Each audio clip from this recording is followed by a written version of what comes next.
What's up, good people? What's up? Welcome to the show. We are back in the building to a quick mic check 1, 2. I think everything is all right. Everything cool. Everything should be good. Everything should be good. I'd like to welcome everybody to the show. Welcome, welcome, welcome. About to get this thing started. As you walk in the building, make sure you hit that like button. What the hell just happened? Okay, I just did something goofy. All right. All right, we good. We good. We are on the air. We are in the building. I see some people just filed on in. I wasn't even sure if we was live. Wasn't even sure. Have it set up right. I have not sent the email link to David Monroe, aka the Hoodservative. Have not done that yet. But we're about to get all of that going. But like I said, welcome everybody to the show today. Going to be having a good one. Going to be talking to the Hoodservative. Going to be breaking down what's going on at the Capitol. A lot of people know I've made no bones about it. Yes, I voted for Trump, voted Republican for the first time. This previous election. Don't mean I agree with everything that goes on. Don't mean I'm with the. I don't mean I'm with them over there doing what they're doing over there, but I'm damn sure it's not with the crazy liberal stuff too. But it's what's going on here crazy. We're gonna be breaking that down. We're gonna be asking talking to Hoodservative about it. So strap on in, let's get ready, let's go. Let's get it.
Peace, folks.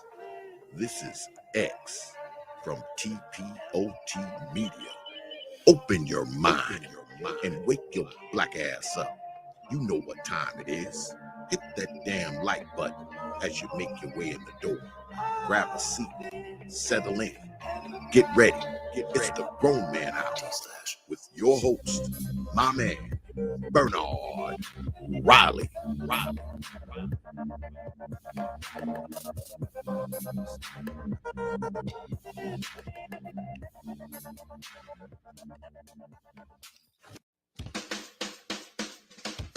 Hey, what's up, everybody? This is Mumia Obsidian Ali.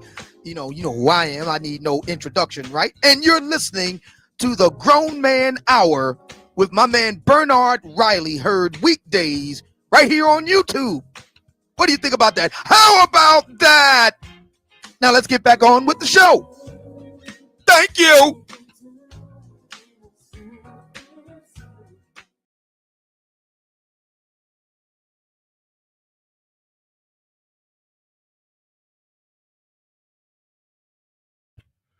All right, all right. All right. We are back in the building. I see Hoodservative is down in the chat. The link is coming your way right now. Link is coming your way right now. Wait for it. Hold on. Hold up. Where we at? Where we at? Where we at?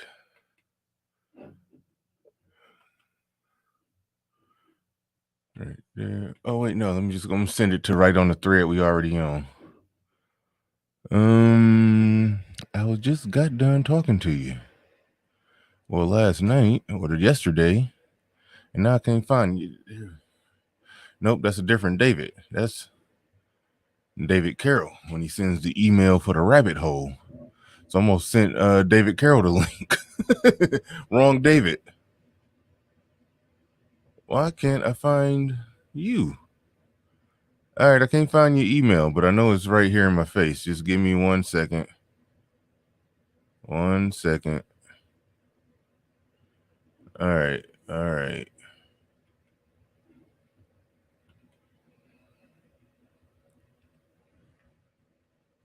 All right, so it's coming under a whole new email thread because I couldn't find the old one. And there it is. Link is sent. The link is officially sent. We got 70 people in the building. Make sure that y'all hit that like button because we're about to get this thing going whenever I have David Monroe on. Always very controversial. Always hard hitting. He always come with it. He don't pull any punches. Not only do he not pull any punches, sometimes he throw too many damn punches. He be hitting, he be throwing some ill-advised below the belt, illegal back of the head punches. It be going down. It be going down. So yeah, we about to talk about this thing. But shout out to the early bird squad, those that make it in bright and early before the show gets started. And look, James Hudson already in the building. He says more tap dancing for Trump by Hoodservative. Shaking my head. You haven't even heard him say what he got to say yet. Give him a minute. Give him a chance. Give him a chance. No. He said respect BR in chat. Excalibur in the building says salute Bernard. Shout out to Stoic One. That was funny yesterday. Sister George was charging you up, saying you be following her around from channel to channel, chat room to chat room. I ain't gonna let her get away with that no more. She's coming at you sideways. It was funny though, but I ain't gonna let her get away with that if she come on here talking that shit again. But Miss Cajun Ray says, good morning, great topic. Oh, yeah, definitely. About to get into it. DeMarlo Sims, white privilege at its finest, must be nice. We're going to get into that one. We about to get into all that. RT, the brand, is going on. Salute to you. The Mac, the trucker. Let's get happy Friday, everyone. It is Friday. Yeah, I almost forgot. I be forgetting. All these days be running together. Just being jazzy. What's up and salute to you. Almost got 100 in the building. Almost got 100 people in the building.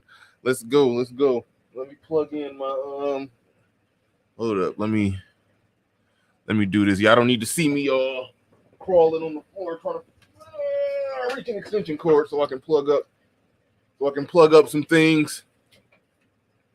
So I can get my tablet plugged up so I can keep an eye on the chat because I got a feeling there's gonna be some trolls in here today. It's going to be some trolls in here today. So we got to get that. Got to get that squared away. Still getting some things squared away. My coffee kind of tastes like ass. I ran out of cream. Oh, shit. Then I just spilled some coffee. It's a good thing I'm not on.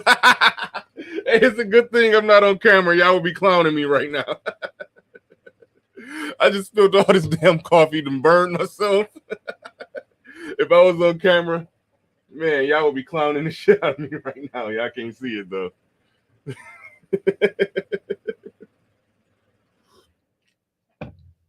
Okay.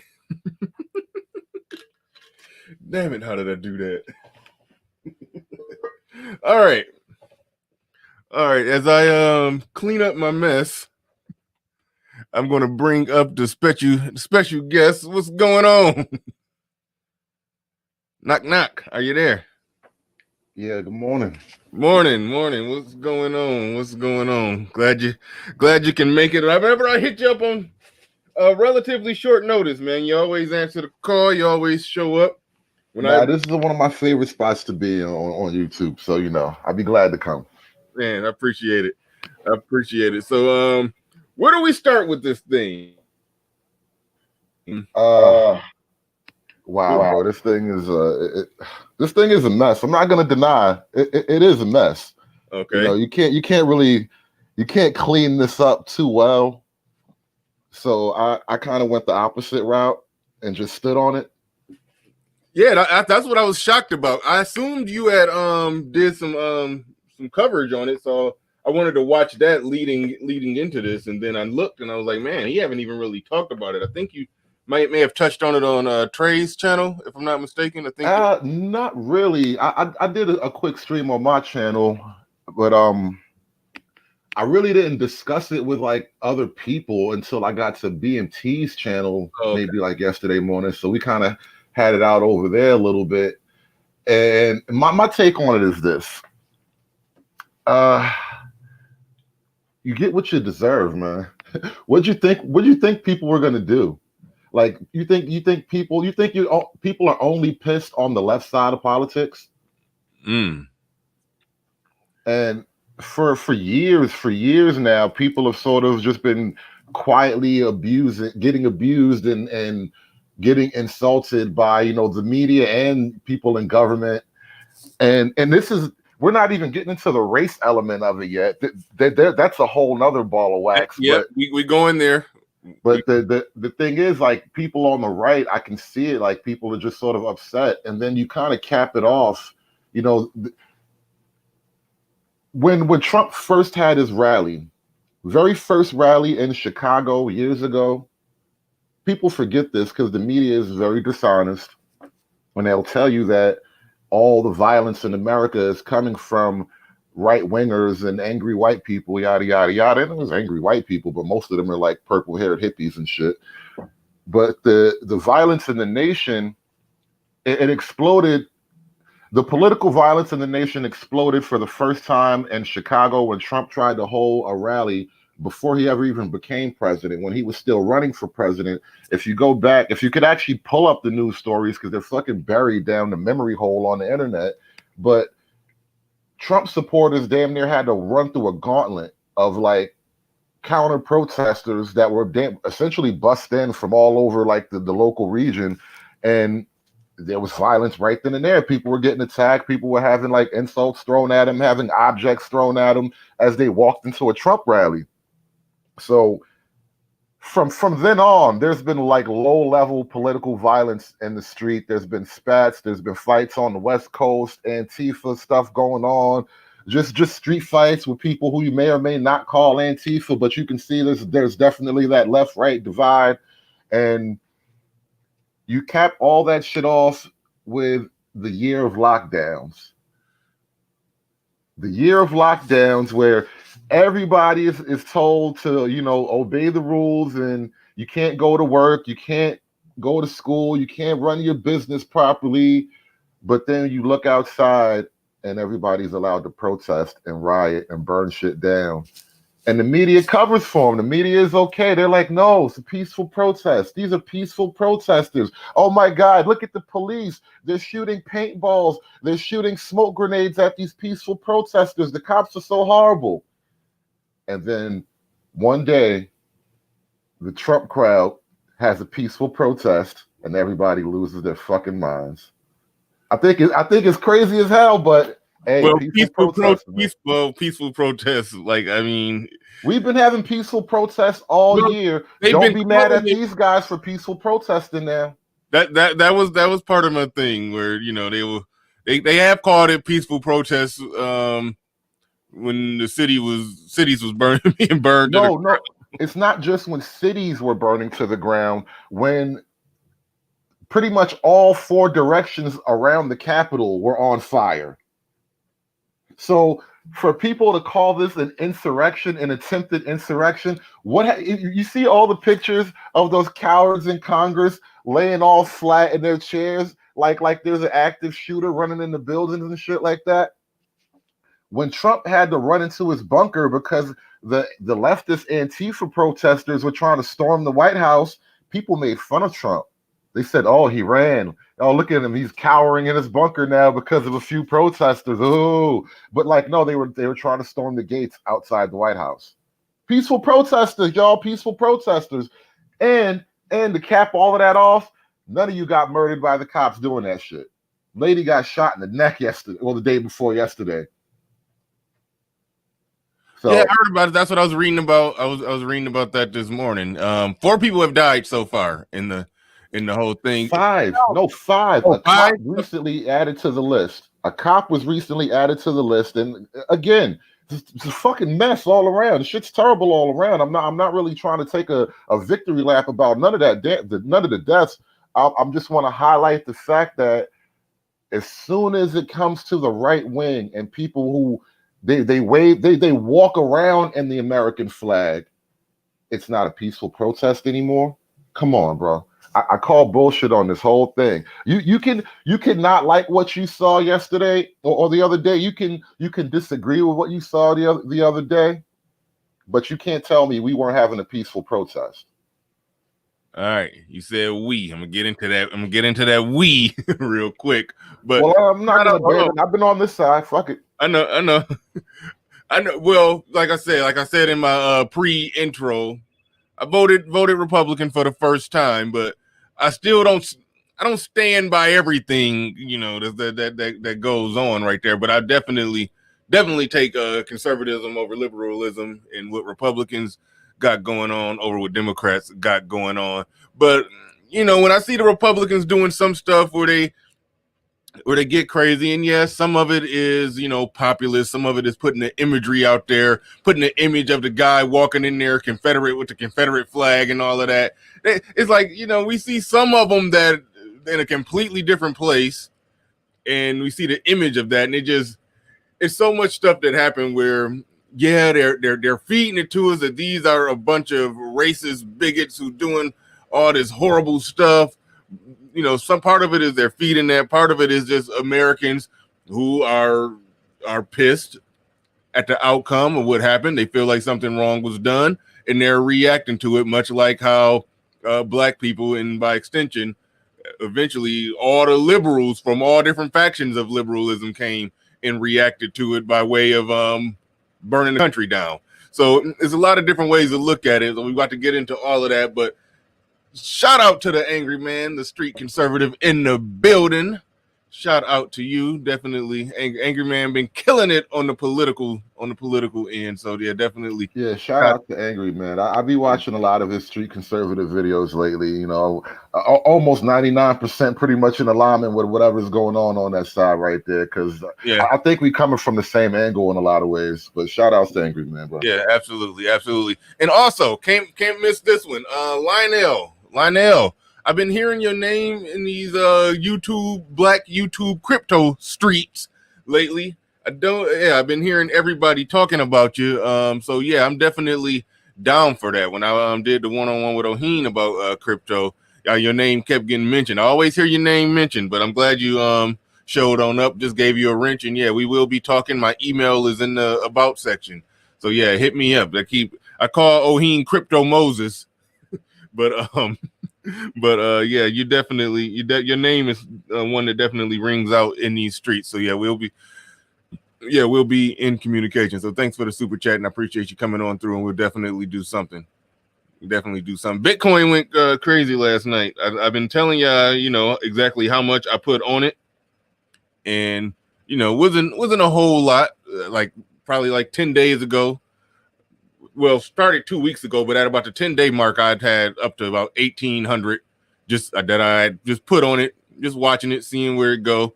Right now, I've in 10 days, I've profited like $700. So there's that. Take that and extrapolate it to the people that jumped in hella early and got 10,000, 15,000 on it. They probably not telling where they at with it, but just I'm new to the game with the stuff, so I'm still learning. But proof of concept. Put $1,800 on it. Just watched it grow profit $700 in 10, 11 days. So it's proof of concept out there. Proof of concept. Oh yeah, Angry Man, this is a one-on-one, but I dropped that link a little early. I mean, I want to let me pick David Monroe brain a little bit and just get his official take and official thoughts on it. But no, I will say this: around 12, I do got a hard break. I gotta stop at around 12. So Oh yeah, I you mean, have me 1-on-1, or at least we'll open up the panel whenever you want. But at least until then.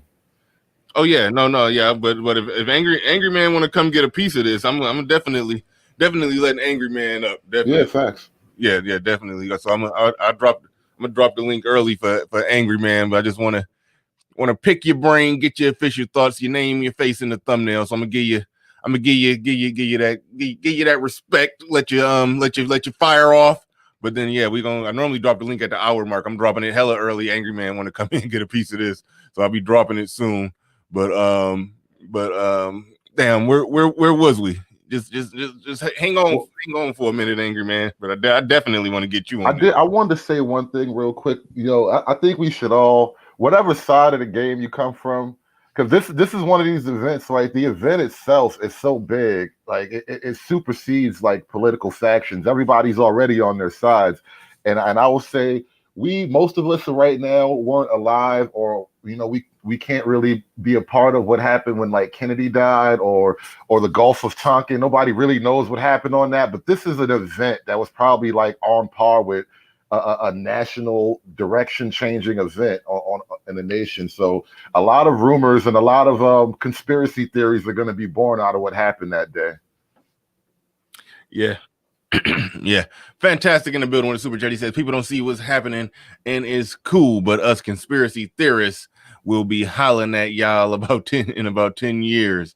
This is far deeper than politics. All right. I'm trying to think, do I want to go that route? All right. All right, let's look at it like this.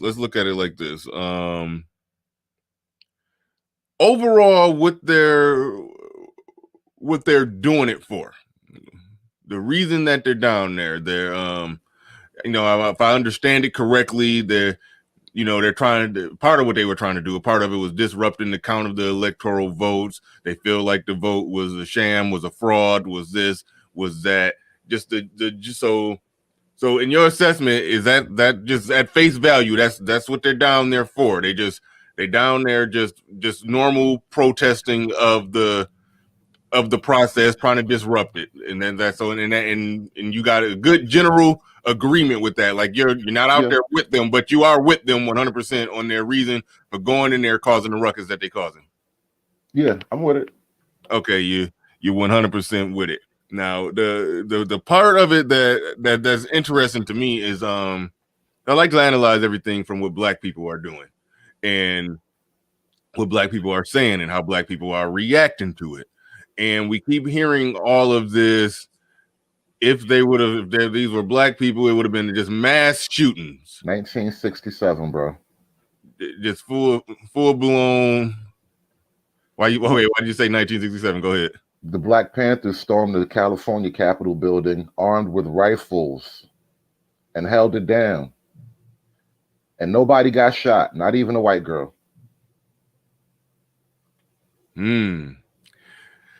That's one thing I said. We've never seen the police fire into a crowd. That will never happen in this country. Police firing into a crowd. But they talk about it as if these were Black people. Now, I think a fair argument was made, and maybe it just because it went from peaceful to storming the Capitol, that they weren't dressed and ready and armed in the same riot gear with the same amount of prepared force to attack. You see what I'm saying? As far as the police, somebody showed a meme of how they was dressed up in the riot gear for a Black Lives Matter protest, and they said how they were dressed for this protest, and they showed them looking. They showed Blart. They was out there like Paul Blart to defend this, but they was ready for war with a BLM protest. So what's your thoughts on that? Well, one, it's so complicated, dude. It's such a fucking mess. There's going to be so many stories about this. All right. When BLM is rioting in numbers, doing their thing, when it's them controlling the scene, there will be blood, there will be fire. But when it's Trump supporters, the only people that seem to die were the Trump supporters. Up until recently, I had no idea a cop got hurt that bad that he actually died from his injuries. But with the Trump supporters, they didn't really damage the White House the way you would expect from Antifa BLM. They ran, not the White House, the Capitol. When they ran inside there, a few items were missing, like a podium. There's a couple of famous pictures of a dude running off with a podium, but people are like making phone calls from Pelosi's desk or anything. But they didn't burn the place down. They didn't torch the place like Antifa has been trying to torch a federal courthouse most of last year.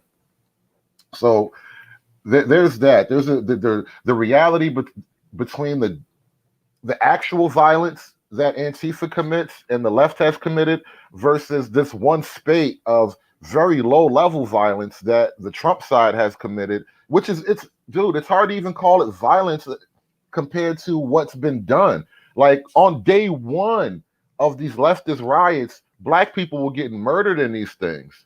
Like the body count from the leftist protests are insane. On the Trump side, somebody died. All right, the lady got shot, and the other people that died, people I think were getting like thrown off the balcony by cops. So it's like when you want to compare these two things, it's hard to really compare it. Wait, hold on. You said on the left side, you said well, who did you say was thrown off the balcony by cops? Some of the protesters that died outside of the lady that got shot, some other people died. And so far, from what I could tell, the only real story I can get about that is people were getting pushed off the balcony, like they were trying to climb up the sides of the Capitol and getting pushed back and fell. Okay. But you would agree that in Black Lives Matter protests, I mean, people would argue that who got killed? Which Black Lives Matter protester got killed by the cops? Y'all was killing each other out there. Yeah, we did cover that on this show. That old, I think was he a retired cop? The old black man that got shot. This is what I'm saying. Day one, David Dorn. Yeah. And it's like, oh, if that was black people, they wouldn't have done that, bro. When black people was rioting, black people was killing each other. What the fuck you want? Right. Do we know the actual death? That would have been good to know ahead of time. I mean, it's only been a few days of this, and it was like seemingly weeks of burning the country to the ground. Months, because it hasn't stopped yet. It raged in the major black cities for a while, but it hasn't stopped like in the Pacific Northwest. Okay, but there's levels to it. There's depths and flows to it. But I wanted to see how many black people were actually killed by the police as a result of that, or how many it was more like the Black Lives Matter protesting rally, even though it was a lot of Antifa and all kind of other agendas mixed in there. But it was just crazy because it was worth pointing out that more black people was being killed. Black lives were being lost as a result of this those Black Lives Matter rallies. And let's not get into the record crime rate that's proceeded ever since this defund the police shit's going on, but that's a whole nother ball of wax. I'm just saying, don't be afraid of what the white people are doing to each other up in DC right now. Black folks, in my opinion on what black people should do, coming from the black conservative side, sit this one out, bro. This ain't our fight. Go home, hug your children, and load your weapons, because this shit ain't on us. I'm kind of glad you said that, because well, it was one black guy featured who was actually present during the they caught one black guy on camera. There were several black people. I mean, not several. There was a bunch of black people there. Well, it was one picture that they floating around on social media. The black guy, he had his little red hat to the back or whatever. But that was my feeling with it. That this ain't really our thing. I think we're voting conservative for our own reasons. And I felt like, and I've always felt some type of way about just the Make America Great Again hat, but I've been got over that. But I felt like to some degree that that this aspect of the Republican Party, this ain't us. Just like it's some Democrats who say I vote Democrat because of A, B, C, and D, but all that over the top leftist purple hair Antifa BS, that ain't me. I ain't with them. So so do you think black conservatives should, say, hey, we ain't with them, or do you feel like they or do you think that the black conservatives can actually, stand in it and say, yeah, we viva la resistance, exactly, with Mark No. to that same beat.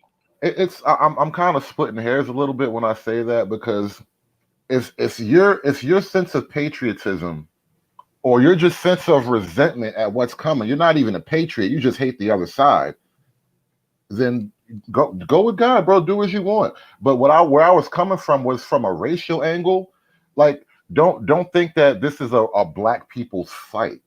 Mm-hmm. And where I'm coming from is exactly what Zero has written on the screen. There are evils in this world far greater than racism. Okay, there are things in this world that you would hate to deal with. You would much rather have white people not liking you as your only problem than some of the real evils in this world.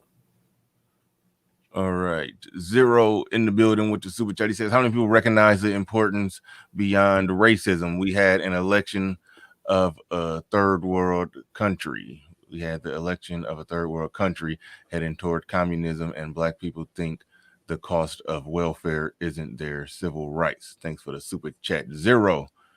Appreciate you coming on through. Me and you ain't done a one-on-one in a minute. Ray Clemens in the building says, good morning, Bernard Riley. The whole point about if it were black people is BS in and of itself. When BLM protests, are they getting shot, etc.? That's BS. Yeah, I mean that was my takeaway just listening to black people respond to it. They were responding as if the police would just be open firing on crowds of people. That's something that we just have not seen in this country, and probably more than likely will never see. Omega Dares Gaming Channel says Zero and Melody was right. Also, bro, fantastic. Okay, I haven't heard Melody give her opinion on much, so I don't know what she's right or wrong about. I don't know why. Angry Man, I'm having a hard ass time finding your email, but I know I got your email somewhere. I'm trying to find it. But shoot. So what's your takeaway on the simple fact that I'm trying to figure out how to properly frame this question, because you haven't done any exact content on it, I guess. Well, let me just ask you this: like, what's your main reason for kind of being quiet? You standing down and standing by on it? Like, why you being actually quiet on this one? Actually, the night of, I did a stream, but I just I privated the stream though. But I was on for a couple hours the night of, and I was just sort of ranting and raving. And frankly, I'm really pissed at the Republican Party more than anything. Like, this is this is a little inside baseball. Obviously, people on the left wouldn't give a shit, but from where I'm coming from, it's like, all right, the people at the protest were there to block those electors because we sincerely believe, and there's tons of evidence. There's like days worth of evidence to present about the fraudulent activities surrounding the election in several states, not just one, not just Pennsylvania or Georgia. It's like 4 or 5 states. Mm-hmm. So people feel robbed about not getting a chance to really air their grievances. And even though it's went through the courts, relatively speaking, it's been defeated on procedural grounds as opposed to having the merits of the case borne out in open court and then being defeated or judged by a judge or a jury. It's sort of been kicked out of the courts on a lot of policy levels. There's been one or two, like there's been like one case in Pennsylvania where it was actually a court case, and then it went to the Supreme Court, and their Supreme Court shut it down. And even in Pennsylvania, they're having issues. They don't want to seat some of their own Democrat state level guys. Like, they're having issues in Pennsylvania around this stuff beyond what went on in the Capitol. But outside of that, people feel like they haven't been heard. And this was the moment for the Republican leadership to stand up and actually put something on the line and put a halt to this thing. And after all the chaos and people bled for this shit, all right? A lady died, other people died, people went out there, put their faces, their careers, their futures on the lines, and the Republicans backed down, bro. They backed down so fucking bad. I'm like, wow, you guys are gonna get fucked so hard for the next few years from both sides now. It's gonna be crazy. The media hates them already. I don't think you get anything by bowing to an enemy who's already decided to kill you. Like that shit doesn't work, bro. But so the Republican Party is pretty much fucked for a little while. And as far as like the people on the right, I mean on the left, now you got to be happy with what you voted for. Coach Ali's corner. He said, "It's Friday. Bitches don't really have a dog in this fight. I control what I can, which is my family and economics." Yeah, I can agree with that. Even though I do like to dabble into the politics of it, the political does matter. But at the end of the day, I always tell brothers, no matter who's in office, no matter how bumpy the terrain is out there, you got to roll up your sleeves and figure this life thing out. We in America, reach out, grab your piece of this shit. America up for grabs. Grab your little share of it. But yeah, definitely with you on that. Control what you can. Zero back in the building with a super chat. He says, under communism. And AM, I did find your email, so I did finally send that link to you. I don't know why it took me so long to find that, but I did find it, did send the link. So definitely be waiting for you to hop on up and give your thoughts on this. But Zero back in the building with a super chat. He says, under communism, you have no personal decisions. The me people will have the cold shower. You can't skate through this untouched. The trade-off for me personally, people, is slavery. Listen, as long as they keep selling us this fucking racism argument, we will not look at the big picture. That's the whole reason the racism industry is so big, because it's intended to keep black people from seeing the big picture. You're saying the racism industry is intended to keep black people from seeing the big picture, but okay, black people not understanding when you say that, because black people feel like, okay, we're in a country where there is racism. When you say the racism narrative, you mean they're selling black people the notion that they're the victims just to keep black people from what? What's their purpose? It's not like you're getting at there's a purpose behind them selling black people that, oh, it's all about racism. What's their purpose in doing that? All right, this is, and I can refer you to video evidence to see people explaining this better. But this goes way back to like the early days of when black people were first introduced to communism in America. The argument is that they're going to use the minorities to drive a wedge in the American system. And basically the minorities will be the tip of the spear, the cannon fodder to introduce whatever the communist masters want to introduce. And so 70 years after, what's the guy's name? Manning Johnson, I think he gave the big speech. He was like an ex-communist, and he kind of gave the speech right before he died mysteriously. But he laid it out how black people were always intended to be the pawns of the Marxist takeover, which is actually being led by white people in and of itself. Like the whole thing's a giant joke. If you look at who's the ideological leaders of black leftism, it's racist white people. It's fucking funny as shit. J3 in the building. He says, salute to Hoodservative Angry Man for their coverage on this interesting topic. Mr. Fantastic back in the building. I think we're going to have an interesting panel today. Mr. Fantastic back in the building. As long as black people are obsessed with racism, they'll always be controlled. They've been using us as pawns for communism forever. First your voice, then your guns. Shout out to Fantastic. Appreciate the super chat. And look, he's not totally wrong about this, like, attack of your rights thing, because you know what they're trying to do immediately after these events sort of happened, and they took back the Capitol. It's just crazy as hell to even think about. They took back the Capitol. And if you watch some of the videos, bro, I think some of that shit was like encouraged, man. Because there's several videos of cops just sort of like standing by and letting the crowd go in. This is one video I was playing the other night where I think I got it on Twitter somewhere. I can pull it up for you. But there's a one black cop walking through the halls with like it looks like he's leading the crowd through the damn Capitol hallways, bro. Like the shit. There's so many things that looks crazy about what went on that other day.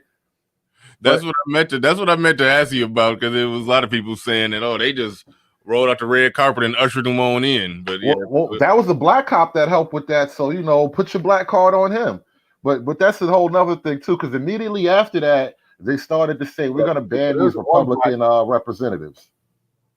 All right, JJ in the building with the super chat. He says, "Yeah, I think black conservatives are mad because of Trump, when we're more upset about how our people are continually fed delusion and continue to eat it up." By the way, you skipped my last super chat. Come on, man. I apologize. Retype what you said. You don't got a super chat. Just retype it in the chat, and I'll keep an eye on it. JJ, my bad. Let me see if it's still visible somehow. I see J3. That wasn't you though. And nope, so it's not visible there. But definitely retype it. I got my eyes on it right now. I got my eyes on the chat. So go ahead and retype that and I'll read it on the air. But without further ado, we got the one and only Valdez, the angry man, the street conservative in the building. What's going on? What's going on, y'all? What's good? Can y'all hear me? Oh yeah, you good. Okay, cool. Yeah, bro. Yeah, you can go ahead and fire. You got getting your drink. Is that water, or are you getting your drink ready already? Oh no, that's water. That's water. Water. I thought you was getting the drink ready this early, but okay. Too early for that. But no, go ahead. You got it. You go pick it up wherever you want to. Fire away, man. You got the floor. You got the mic. Yeah, like I'm noticing, a lot of conversation in the chat room about Black Lives Matter and people saying, oh, you shouldn't be, how could you dare compare Black Lives Matter to Trump supporters and blah, blah, and this, that, and the third. Bruh, I'm going to tell you something right now. Every black folk, all the black folks in here, listen. If you think Black Lives Matter is for black people, you lost. You lost. You need to look in the mirror and reevaluate. You need Ayanna Van Zant to fix your whole life, bruh. You done lost your rabbit ass mind. That is an organization that was started by a white dude for the purposes of keeping the race beef going back and forth between white folks. Now, does that mean that there ain't no racist white folks? No, there is. But that right there, that whole situation is meant to stoke the fires for the purposes of getting Trump up out of there. Plain and simple. Because I guarantee you, after Joe Biden gets confirmed, you feel what I'm saying? You're gonna watch as a lot of that just disappears. You're gonna watch a lot of that just disappear. All of them riots and all of that goofy stuff that you see Black Lives Matter and Antifa doing, that's gonna vanish. And I tell you something else is gonna happen too. You're gonna see him straight up prosecute them. That's the other thing you're gonna see happen. You're gonna see them at the low level take the fall for that, because they can't be doing all of that after he get in office, because the whole purpose of that was to make Trump look bad, and they can't be doing that, making him look bad. You mark my words. Remember I told you that. You got these individuals running around here talking about Black Lives Matter and blah, blah, blah. And you know what? And I agree with what the brother's saying, like, it's messed up because it's a really goofy situation, because it's not your fight, but it is your fight. You know what I'm saying? It's not your fight right now, but it's gonna be your fight. Explain that one. Because all of this is going on for certain reasons. I'm not going to dive into the conspiracy theories and none of that stuff, because people are trying to say, oh, conspiracy theories, whatever. But you're watching as rights are being taken away. You're watching as freedom of speech is being taken away slowly. you're watching as, you know, eventually the right to bear arms, that's going to get taken away. You're watching all of these things happen. It's like that old analogy about it's like that story, you know, the thing with the frog where you put him in the water, the lukewarm water, and you turn it on and it slowly starts getting hot. By the time it starts boiling, it's too late. You can't get out of the water. That's what you're watching right now. You're watching death by 1,000 cuts. If you've ever read Sun Tzu's Art of War, you know exactly what's going on right now.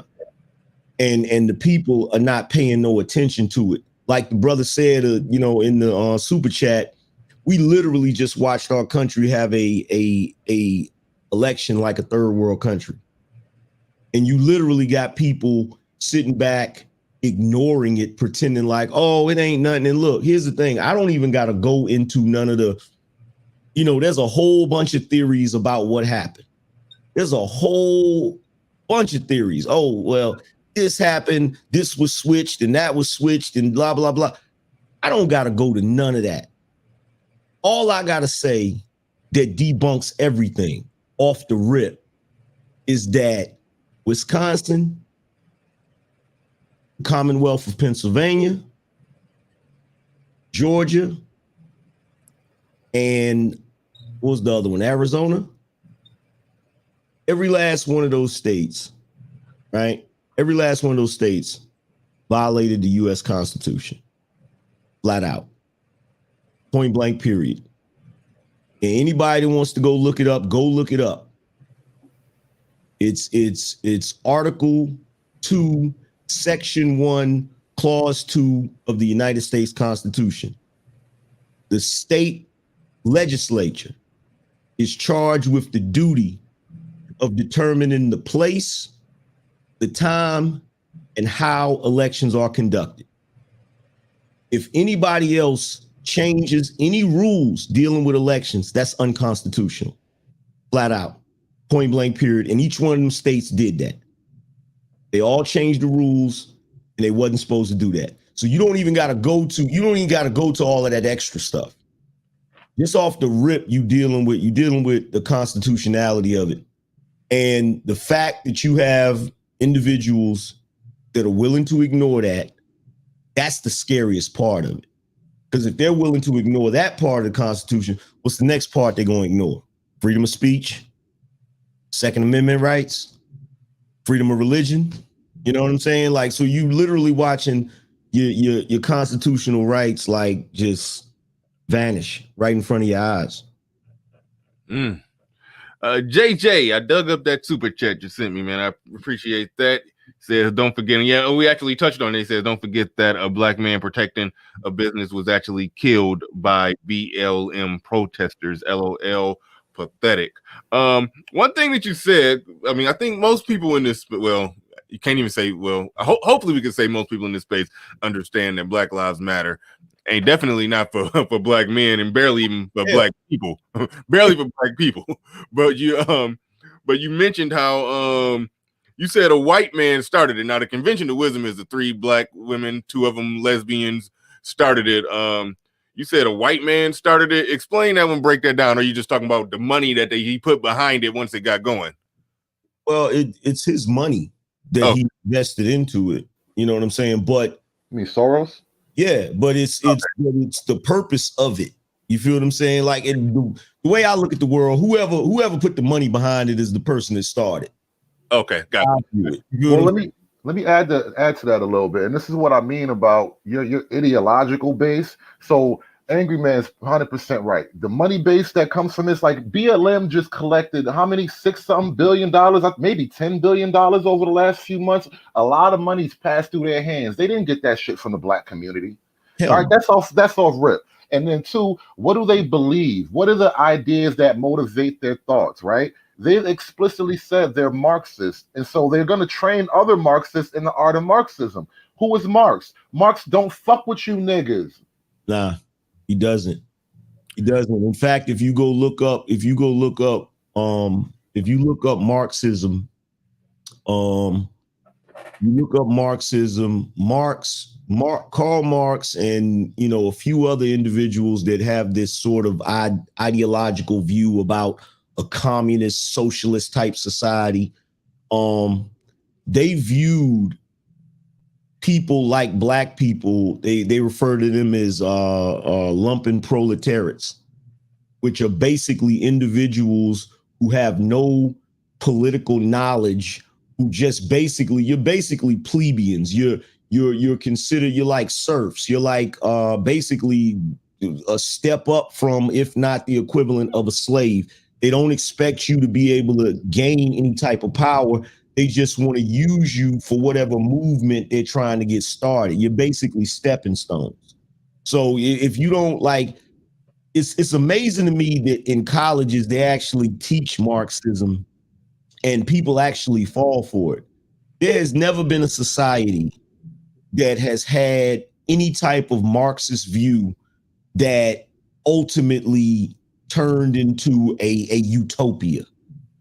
Freaking communism is always a precursor to totalitarianism. Always. It never, you go look at the history of it. You're not going to find no communist utopia nowhere in history.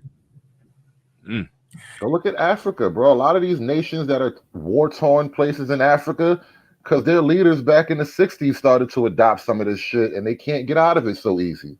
Mm-hmm. All right. G Dizzle in the building with a super chat. He says black people born after 1990 are the most privileged Negroes in history, and all of them make up woe is me racism stories for likes. Shout out to G Dizzle, who's Mr. Fantastic back in the building. He says it's to villainize anyone who identifies with Trump. They've literally turned Trump into what the hell is that? You know, I got it. I took a minute. Don't say it. Mixing and matching, trying to trick the algorithm with them words. It take me a minute to solve the puzzle, but I got it. Through the media, NBC said Americans are obsessed with freedom, and one woman called for cleansing of Trump. Yeah. Anytime in this country you start hearing people in media in positions of power talking about cleansing, you already know we going down the wrong road. Yeah, they're advocating political violence now by legislation. Like, this is what it is. It's political violence by legislation now. This shit's gonna get dark real fast one day. All right, GA Boy, I can't highlight it right now, but somebody in the chat is throwing what GA Boy throwing out from the chat. He says, "Man, I went outside today, and every right I have been had." Well, hold on, let me make sure I read it right. "Man, I went outside today, and every right I have been had," or something. He's saying he's basically still got all the rights he been had. Y'all gaslighting. I mean, yeah, you got them today.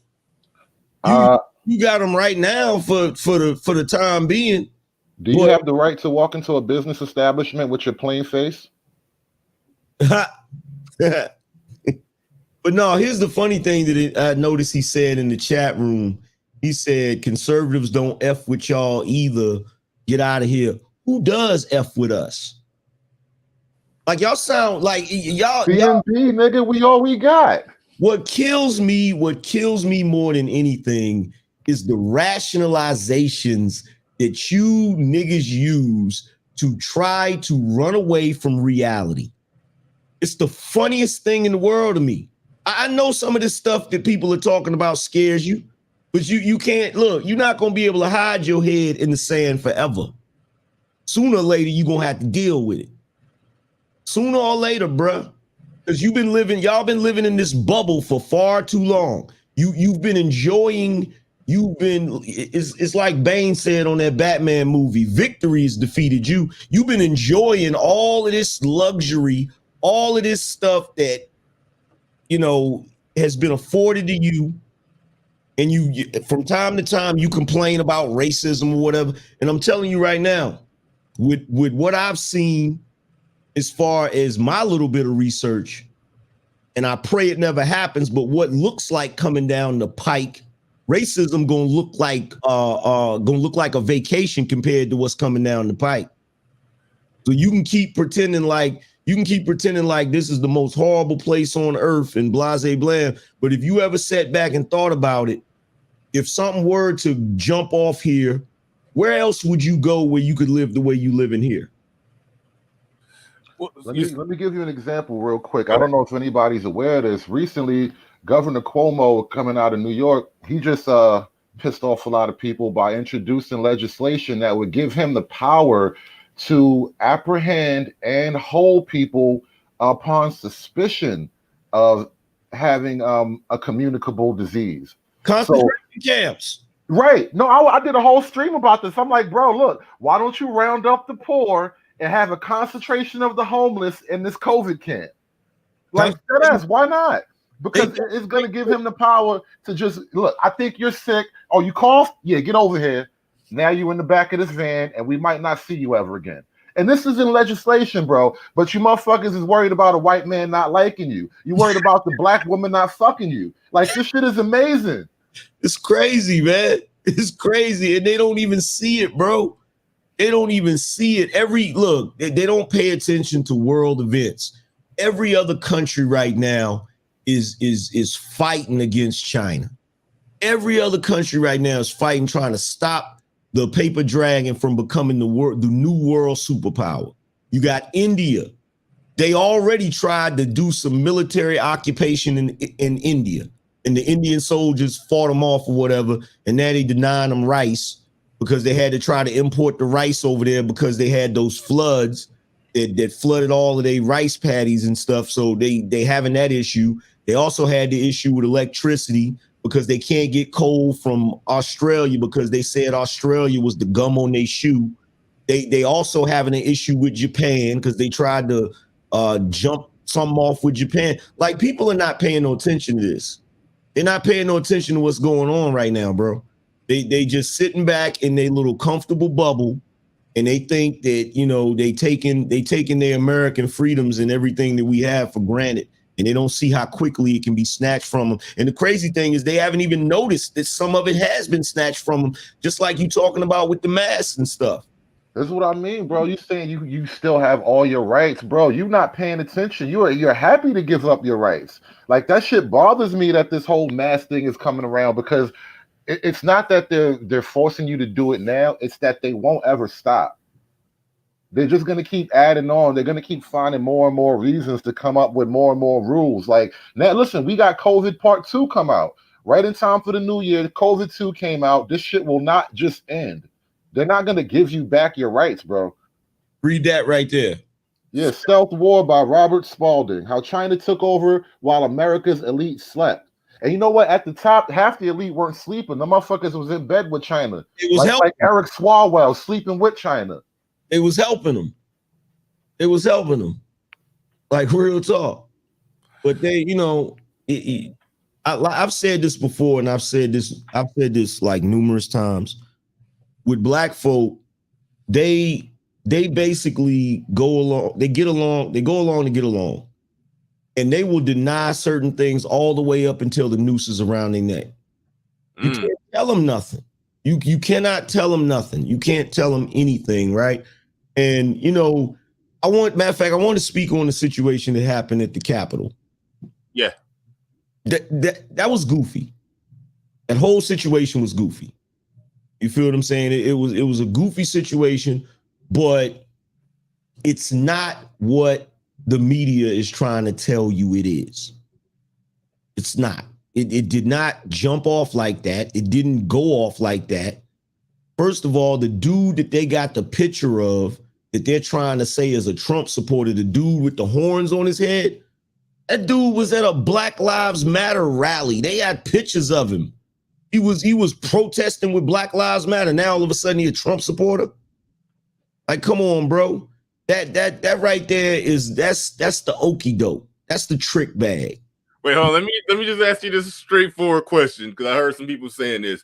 Do you think that once the rally started happening, or the protest, the peaceful protest or whatever started happening, that some people who are not ideologically lined up with the people that was protesting came out dressed like them, looking like them, and was starting all the, you know, trying to break shit, push shit down, and excite the riot to go do this, to storming and taking over and all of that? Is that sort of what you alluding to right there? I'm not gonna say that for certain because I wasn't there. But from what I've seen, what everybody's saying, all of the little bit of research I did, what happened was you had some rabble rousers that could quite possibly have been Antifa, and they went in the building, but there were Trump supporters that followed them in there. Mm-hmm. So it the whole situation is goofy. I covered it while it was happening. And I remember thinking to myself, okay, you done ran up in there. Now what you gonna do? That's what I was thinking too. Yeah. Now what you gonna do? Because now, you know what I'm saying? Now this is gonna be used as the excuse. And don't get it twisted. I'm not trying to condemn nobody for what they did. You know what I'm saying? Because it's not like they burned the Capitol building down, which is what I thought they wanted them to do. They wanted it to be worse than what it was. Because if you really look at it, the only people that really got injured were the quote unquote Trump supporters. There's a story about a cop, but I found out that was BS. It was a cop that had some sort of health issue, like was having heart palpitations or something. So the ambulance had to come and get him or whatever. But the news is reporting it like he died, and it's not true. You feel what I'm saying? But you know, the whole situation is goofy because it played right into the hands of what they wanted to do. So the moment that happened, now you got Pelosi executing her Order 66, and now everybody's on the run like the Jedi. You know what I'm saying? That they try to round them up. And, you know, it's funny because all this year and some of last year, Black Lives Matter, Antifa, they've been terrorizing everything. Ain't nobody jumped into action. FBI ain't jumped into action. DOJ ain't jumped into action. Ain't nobody did nothing. They was occupying a federal building in Portland for like a month, throwing fire bombs at it, all types of goofy stuff. This happened the other day. A window got broke. You feel me? Ain't nobody burn nothing. Ain't nobody vandalize nothing. Ain't nobody do none of the stuff that these other groups do. And now all of a sudden you got Bill Barr, who's supposed to be resigned. He jumping out there talking about it. You got the DOJ springing into action. You got the FBI springing into action. It's a joke. It's a big joke, man. They prosecute. But see, here's the funny thing. And this is why I can't understand why black people can't relate to this. I don't understand why you can't relate to this. It's hilarious. And I went in on the Trump supporters too. I went in on conservatives too. I said, y'all played right into their hands. You dropped the ball, and now you about to get demonized. But see, we've seen this before. They've been doing niggas like this. They've been doing niggas like this. The same way that white girl went up in that building and she got shot and died, and now they demonize her in the news. That's what they do to black people. The same way you got these folks going down there to consider themselves to be patriots and consider themselves to care about the election or whatever, and they get put on the screen, oh, they're domestic terrorists. That's the same thing. That's the same type of stuff they did to the Black Panthers. It's the same type of stuff they did to black folks back in the day when they used to go protest. So I'm trying to figure out how, and you really got to think about this, black folks. If you live in a world now where the white male of this country is being demonized, vilified, and treated like a villain, and he used to run the country, who run it now? Let me add something to that. Hold on, real quick. Hold your thought on that one, the Hoodservative, man. That was man. I like how you worded that. Because I've been saying for the longest, this country up for grabs. This country is up for grabs. Yeah, who running it now? Yeah. Mel Enlightenment TV, my man Oheen and Mora. I gotta hit you up, gotta call you after I get off the air. But he says these are the type of conversations I love to hear grown men have. Respect family, #crypto gang. I definitely gotta get with you. When I get off of here. My man Coach Ali back in here again. He says check your cash app, angry man. Shout out to Coach Ali. Good brother right there. Good brother right there. And also somebody else came through with a super chat. Let me find it. Give me 1 minute. Y'all get those likes up. I just see a spike in the likes. They've been, damn, this chat must be moving too fast. The super chat's disappearing on me. I'm gonna find that one for you. Oh shit. I might not be able to find it. It might be gone. Might be going and lost forever. Whoever that was that sent the super chat, I appreciate it. I didn't get to click on it and see it, and it scrolled up and it's gone. It's gone. I apologize, but thank you for the super chat. Appreciate all your support. All right, go ahead, David Monroe. You was about to jump in on something. You got it. Yeah. Pablo Frescobar, he just asked the question right there. If white men are losing, who's winning? Didn't you just watch black women go on a giant victory lap about this election? Black people no longer have the right to say we are fighting against the system. Your mama's in the system, nigga. Exactly.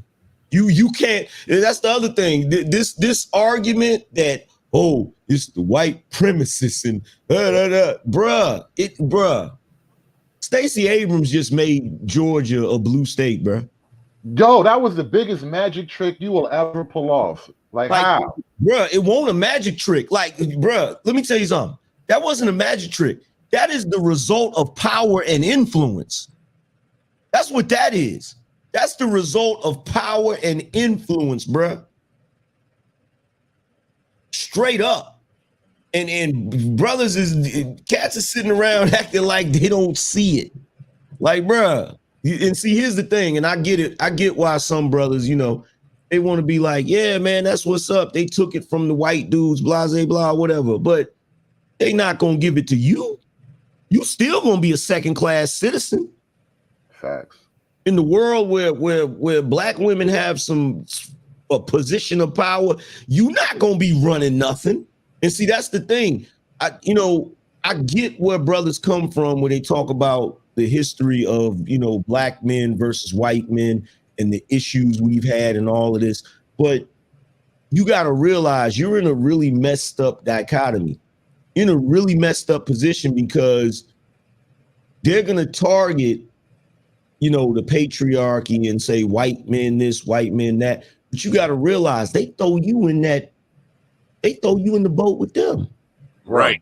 No. I've been covering this shit intensely lately. If you go back to where it started from, that damn Combahee River Collective, black women, they claim ownership of identity politics, and they created the term explicitly to get away from yo black ass. They wanted to separate themselves from the black male patriarchy, which was the black revolutionary movement coming out of the 70s.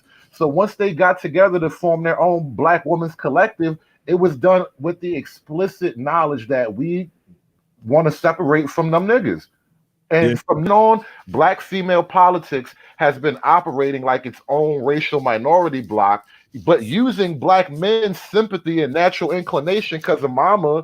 They using us to gather numbers and shit, but black women are operating by and for the benefit of black women. And if you pay attention to what they're saying, what they're asking for, like I was just reading an article from the Griot saying what black women should demand now for their political demands or whatever. Not one mention of black men. And almost never do you hear black women mention black men legislatively unless they trying to get the niggas out of jail they want to fuck. Yo, I went in last night. I went in on, because my audience has gotten bigger and more diverse. So there's a lot of white guys that watch my show. I went in on them last night. I said, what was killing me is down in Georgia, and I saw Logic Sphere. No, bro, I'm not saying that Georgia is actually blue, but they made it blue. You feel what I'm saying? They made it blue through smoke and mirrors. You feel me? But see, what's killing me, and I said this to them, I said, yo, for all of you good old boys waving the Confederate flag, my question is, how in the absolute hell did you let Stacey Abrams come down there and take your state from you? Like, how did you do that? How did you drop the ball like that? Yo, there's a comedy special that's on YouTube where it's not a comedy special, it's just Patrice O'Neal at a comedy show. And he said, he was like, yo, man, y'all white dudes now have become worthless. He said, you need to sign over all your rights to racism to me. Because y'all just let everybody shame you out of your power. And now they done dropped the ball. And it's like, bruh, if you was gonna drop the ball, I mean, you could have handed it to us before you gave it to them. Like right now, you look at Congress. Congress is filled with women and simps. Yeah. Period. And we don't have no representation in there. Not really. The percentage of black men that are in our age bracket is so low, it's almost non-existent. I mean, this is why Trump was such a lightning rod figure, because on a visceral level, men respected the man that Trump was, or is rather. So when they see the man, when he first came into politics this time around, remember, he cut a fucking hole through the Republican Party. He had to chop a lot of heads off to get where he was with the Republicans, and people saw that and they responded to it. And you may not follow every angle of Republican policy and all that shit, but just watching it play out, you're like, you know what? That's a man right there. In the face of all of these fucking feminists and male feminists and political simps, like, nah, he's different. And they've been attacking him ever since he came in the game. And a lot of it is for that reason, bro. It's just raw. We don't want a white man to look good no more. Just on that level alone, we don't want a white man to look good no more. Well, here's the thing. Wait, hold your thought real quick. AM, Jalen Roddy in the building. He says, facts, AM, liberals wanted equality right. So they destroyed the white middle class, make everyone broke and take everyone rights. We equal now, right? He's right. I ain't never thought of it like that. That was wild. Mr. Fantastic in the building. Again, appreciate all the super chats, fellas. Appreciate all the super chats. Make sure y'all hit that like button. We up to 411 people in the building. We should see a spike in the likes. Kind of a little mini spike. We should be over 200 on the likes. We should be at least 250. So we should see a little spike in the likes. Hit that like button, people that just made it in, and the people that have been sitting here all day. Hit the like button. Fantastic back in the building with a super chat. He says, don't forget about the LGBT plus legislation in the first 100 days. Where's the black legislation? Why y'all not demanding it for your vote? Yeah. That's one thing I do want to circle back to you on Hoodservative, because you mentioned something about what black women should be, what they should be demanding in exchange for their support that they gave. Even though I have always said that when they trump up all that support that black women get a Democratic Party, yes, they vote for Democrats the most, but black men right behind them.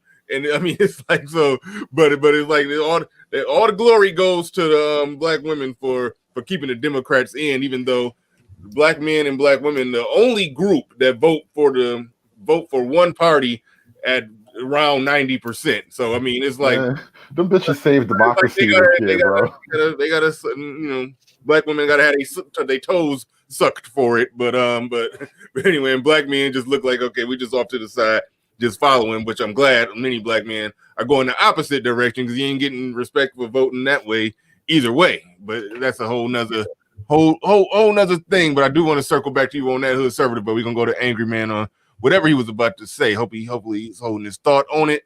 JJ in the building with I don't even know what currency that is. I do got to figure out and convert it, see how much that actually is. Yeah, but anyway, save yourself, black men. Shout out to the panel. Appreciate you, JJ. Appreciate you. All right, AM, go ahead. You got the floor. You got the mic. Wait, hold on. Wait. Oh, dang, almost missed that one. Jaron Venable in the building. He says, for the important conversation, #double M. Hey, appreciate it. Shout out and salute to you. Make sure y'all hitting that like button. We closing in on 200 likes. Hit that like button, but go ahead, AM. Man, I mean, it's so much. It's so much that can be, like, if you look at what's going on right now, this racism argument is null and void now. Mm-hmm. It's null and void. because you just had a white male president, a white Christian male president. It just got demonized for 4 straight years. They didn't dare go at Obama like this. Yo, that racism argument is null and void now. It's the racism argument. And of course, you still got, individuals running around here with racist ideological views or whatever. But like I told everybody, it's shifted now. It's becoming more about ideological views than racism. It's becoming more about, are you willing to bow down or are you not willing to bow down? That's really where the line is starting to divide at. Are you gonna be down with the whole new way of doing things, or are you gonna be against it? Because if you're gonna be against it, then you're gonna be a problem. And nobody's really paying any attention to that. Nobody's paying attention to that. John Hendrick in the building says Stacey Abrams attended the 2019 Bilderberg meeting. She's connected and chosen by the elites. Thank you for the super chat. Also, you got to change that name. We got Snuggles. This nigga. Snuggles. Snuggles in the building. He says, I must join in the super chat fun. You all are making me feel left out, and thanks for the political class. I would like to see the detractors rebut. Thanks, Snuggles. Appreciate it, man. We appreciate all your support. Snuggles. Go ahead, Hoodservative, man. Yeah, go ahead. No, I just wanted to say, I think it was fantastic. Somebody in the chat just said Trump may not be the most devout Christian, but he certainly know how to align with the Christian base, which is more. I think that's really what it was. I don't think the Christian right is looking at Trump like a religious leader. They just respect that somebody has their back, and for black men, I think we don't really understand how dangerous this is, and this is why I kind of I wanted to take on the battles that I had in the manosphere because I see this shit as highly critical, bro. How can we support the politics of anti-patriarchy when we are black men sitting here in the church of fucking black patriarchy on YouTube? How do we do that shit? We can't support those politics, bro. And so for me, it's just now it's to a point where Angry Man's right. It's becoming a stark divide. And I think it was always meant to be that. We're just at a point where you can't really put a mask on it anymore. The mask is going to drop really fast. But we were always set up for, those who obey and those who don't obey. That's what the whole conversation about, mama, them niggas obey. Well, the thing is, we talked about this a lot in this space where we said that, black people are the canary in the coal mine. Well, all we're watching right now are the problems that black people have been dealing with, but it's spread to the entire country now. You're witnessing it right now, the same way that, black folk were being oppressed back in the day. Now you got a whole sector of white people that's being pushed into the same boat, which is the whole reason why in 2016 Trump had the wave he had, because he spoke directly to those working class white folk. You feel what I'm saying? So they felt like he was going to do something for them. And in certain ways he did as far as the economy. See, my thing is, I don't like the argument about Trump's sunny disposition. I don't care what he tweets. I don't care how goofy he acts or none of that. What I was more concerned about is the results he was getting, because we had just sat back and watched as the middle class got gutted in this country. You feel what I'm saying? Because if you go back to right before Barack Obama got elected, if you go back to when George Bush Jr. was leaving office, right when George Bush Jr. was leaving office, the deficit, the national deficit was like $80 million. That's how much the country owed. By the time Trump got in office, it was in the trillions. It was in the trillions. And part of it had to do with that housing crash BS, where you freaking had the housing crash where you had all of these predatory lenders and all of these different corporations doing a bunch of schemes that nobody was held accountable for. Still haven't been held accountable for it. And then you got Bernanke having to go to George Bush Jr. to try to get, to get a certain amount of money or whatever. He couldn't do that. So he ended up having to go to Capitol Hill because George Bush Jr. said he didn't have the power to do that. He goes to Capitol Hill. He gets $1 trillion. And then after that, they just keep, every time there's a problem, they go and get another trillion. They just keep printing money. And anybody that knows anything about finance, you can't just keep printing money. People think you can, but you can't. No. That money has to be backed up by something. Has to be backed up by labor, and they won't let us work.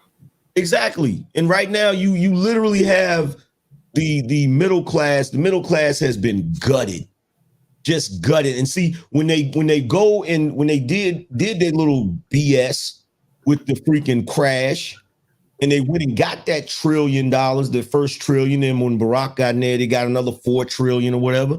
We're the ones that foot the bill for that. And that's why you see the middle class ending up in the state that it's in. So when you have Trump come in and he start doing the stuff that he did, putting the tariffs on China, starting to bring back, you actually had them started pouring steel again. Yeah. Which is something that nobody thought would ever happen again. You actually have us going into a place where we're energy efficient. You feel what I'm saying? Energy independent. When Obama said those jobs aren't coming back, he said it flat out, those jobs ain't coming back. Trump gets in and the jobs just start coming back. Like, how? Yeah, because he wasn't BSing. He wasn't playing this global elitist game that they play. So you end up having, the country starting to have a little more life again. So this is why you see all of these people going crazy and going berserk, because they saw some results. And see, black people are not paying attention to that. They don't want to pay attention to that. And I done laid it out for them. I don't know how many times, like, bro, you got to stop watching CNN. You got to stop watching MSNBC. You got to start doing your research and finding out what's really going on. Under Trump, you had the lowest unemployment rate in the last 30 years. The lowest rate of incarceration. When you had the 94 crime bill, you had a disparity, 100-to-1 disparity. In other words, for every one white man that got incarcerated, you had 100 black men being incarcerated. That freaking gap has almost vanished under Trump. Nobody wants to acknowledge that. You know what I'm saying? You had when Barack Obama was getting ready to leave office, right? Excuse me, when George Bush Jr. was leaving office, there was a bill on his desk to give historically black colleges $85 million. George Bush Jr. never signed it. When Barack Obama got in office, they was expecting him to sign it. He didn't sign it. He actually did a different type of program that increased the funding, the college funding, but it did not target specifically any black universities. It spread it across everything. And so the way he spun it is he made it seem like, oh, well, we're funding colleges because we're increasing the amount. But the problem was when he first got in there and he did the little program, black colleges only got like 3.8% of that. And by the time he got ready to get out of office, he had increased the money. He increased the money every year. But by the time he was leaving office, the amount of money that black universities was getting shrunk from 3.8% to 2.6%. And anybody that think I'm lying, go do your research. You don't got to take my word for it. Go do your research. When Trump got in office, they were coming down there every year to get the funding or whatever. And Trump asked him about it. What's going on? Why y'all have to come down here every year? We got to come every year to reapply for it. And he fixed it so they only have to come every 10 years, and he increased the amount from 85 million to 250 million.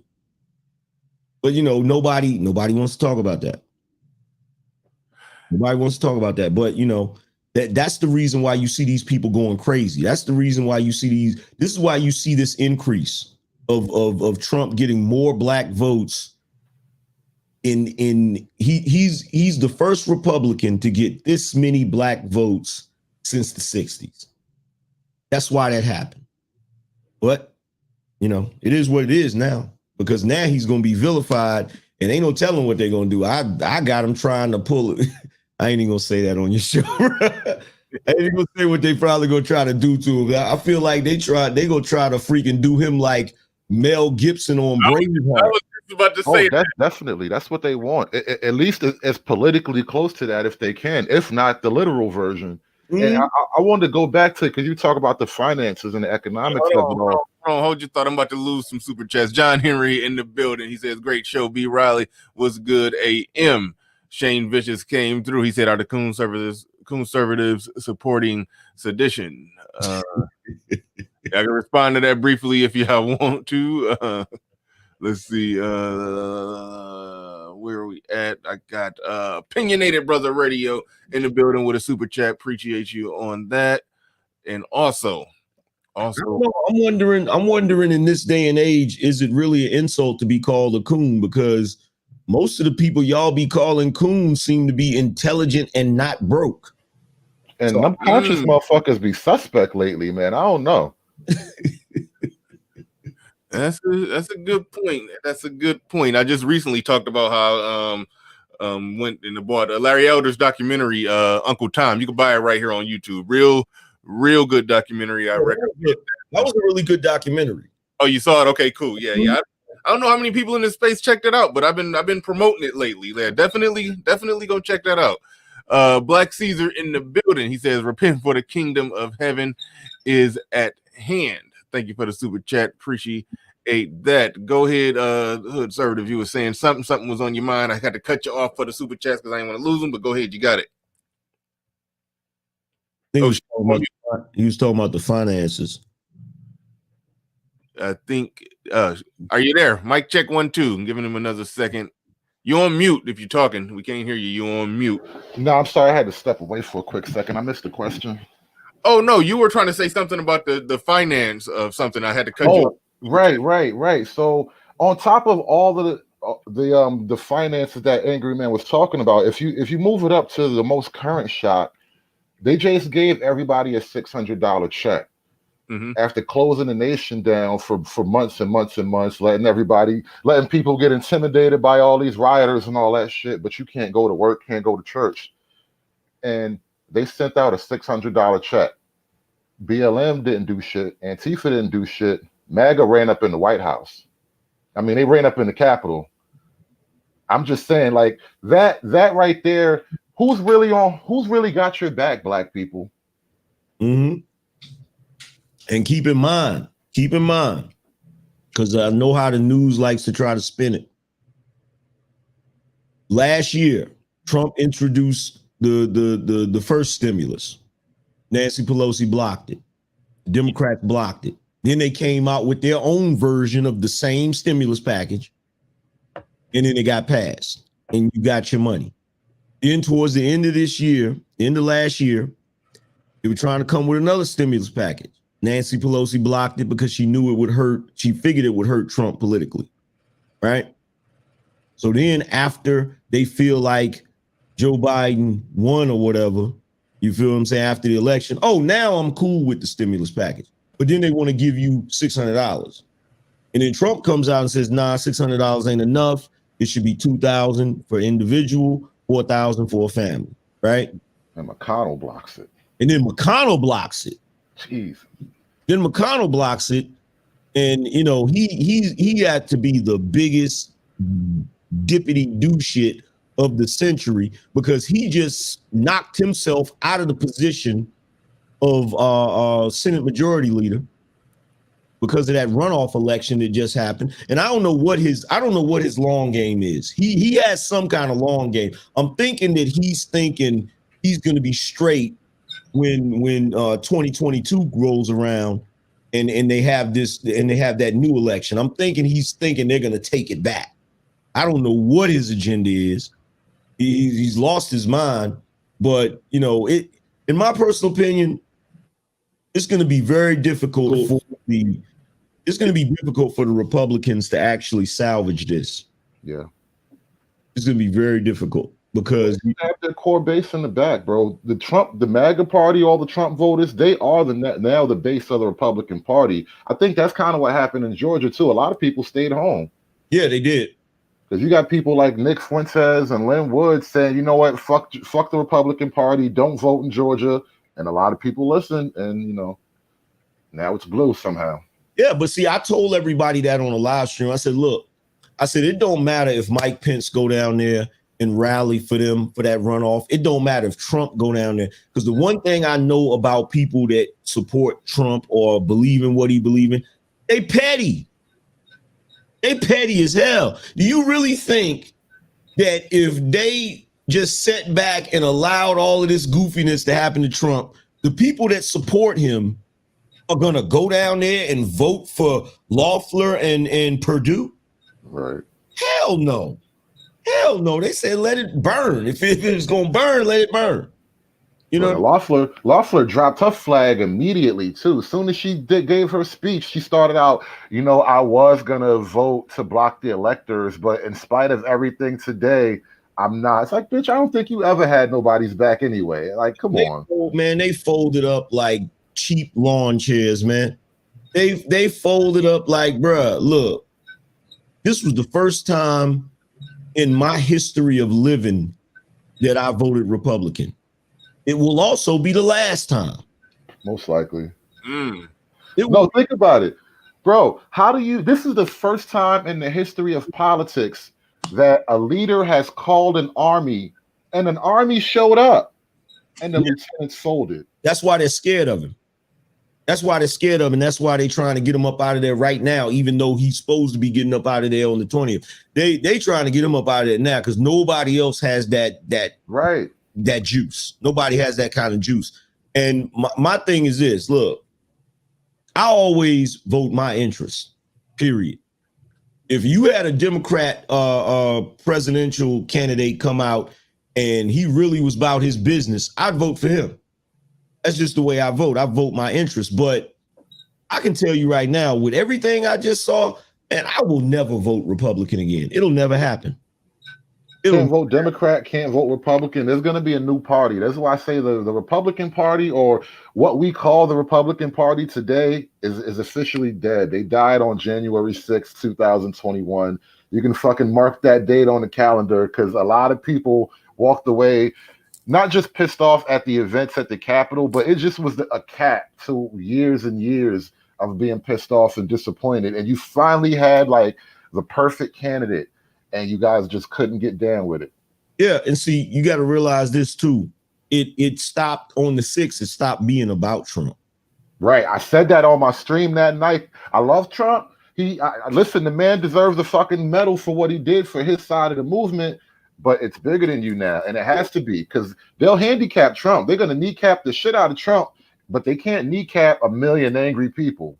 Yeah, but like I said, I told everybody, I said they're going to make him a martyr. He's going to end up being a martyr. But the thing about it, and I saw it, like when he gave his speech on the 6th, they said that people was leaving. You know what I'm saying? Because they didn't feel like the speech was fiery enough. They didn't feel like he was, and I know what it was. They wanted him to give marching orders, and he wasn't right. going to do that. You know what I'm saying? But I said, yeah, man, it's bigger. They don't care at that point about, yeah, they don't like what happened with Trump, but it's like, bruh, this is about the election. This is about America. This is about, because they made the biggest mistake they could ever make. The biggest mistake they could have ever made is when they locked everybody down. Mm-hmm. Because when they locked everybody down, they took away America's ability to be distracted. And you not out here doing your normal stuff, going to the movies, going to restaurants, having fun, doing this. You ain't got nothing to do but sit up in the crib and be on the internet. And you know who got popular? Motherfuckers like us on the internet giving out opinions that you're not going to hear on CNN. Oh, bro, look, bro, this past year, 2020, it was a goofy year, but as far as a content creator, it's been awesome. I ain't even gonna lie, it's been awesome. I just hope, in my personal opinion, because I read a lot of these books and do a lot of research on the whole geopolitical thing. And bro, I'm telling you right now, I pray we don't end up like the way I'm looking at it right now. It's like, okay, you get Biden in there, right? Mm-hmm. What is the next part of the plan? Is the next part of the plan is, okay, he's got all of this BS, so they're trying to get him in there so they can knock him out of there and get Kamala in there. But regardless of who gets in there, it's like, how long are they really going to be in there? Is he going to be a lame duck? Is he really going to be able to get anything accomplished? You feel what I'm saying? Like, because my thing is this. I look at it like this. The only way that they are not going to face a backlash, because the Democrats have a really bad habit of doing this. They have the Democrats, I call them Demobrats, because they act like children. When they can't get their way, they will do something extra and above and beyond. And they'll set a precedence. And that precedence comes back and bites them in the ass when the other party, the Republicans, use that same thing against them later on down the road. You feel what I'm saying? You see them do that with they did that with the Supreme Court justices. They did that with certain rules in the Senate, in Congress when it comes to the filibuster. They do it every time. They'll do something goofy and set the precedence, and then later on, the Republicans will use it.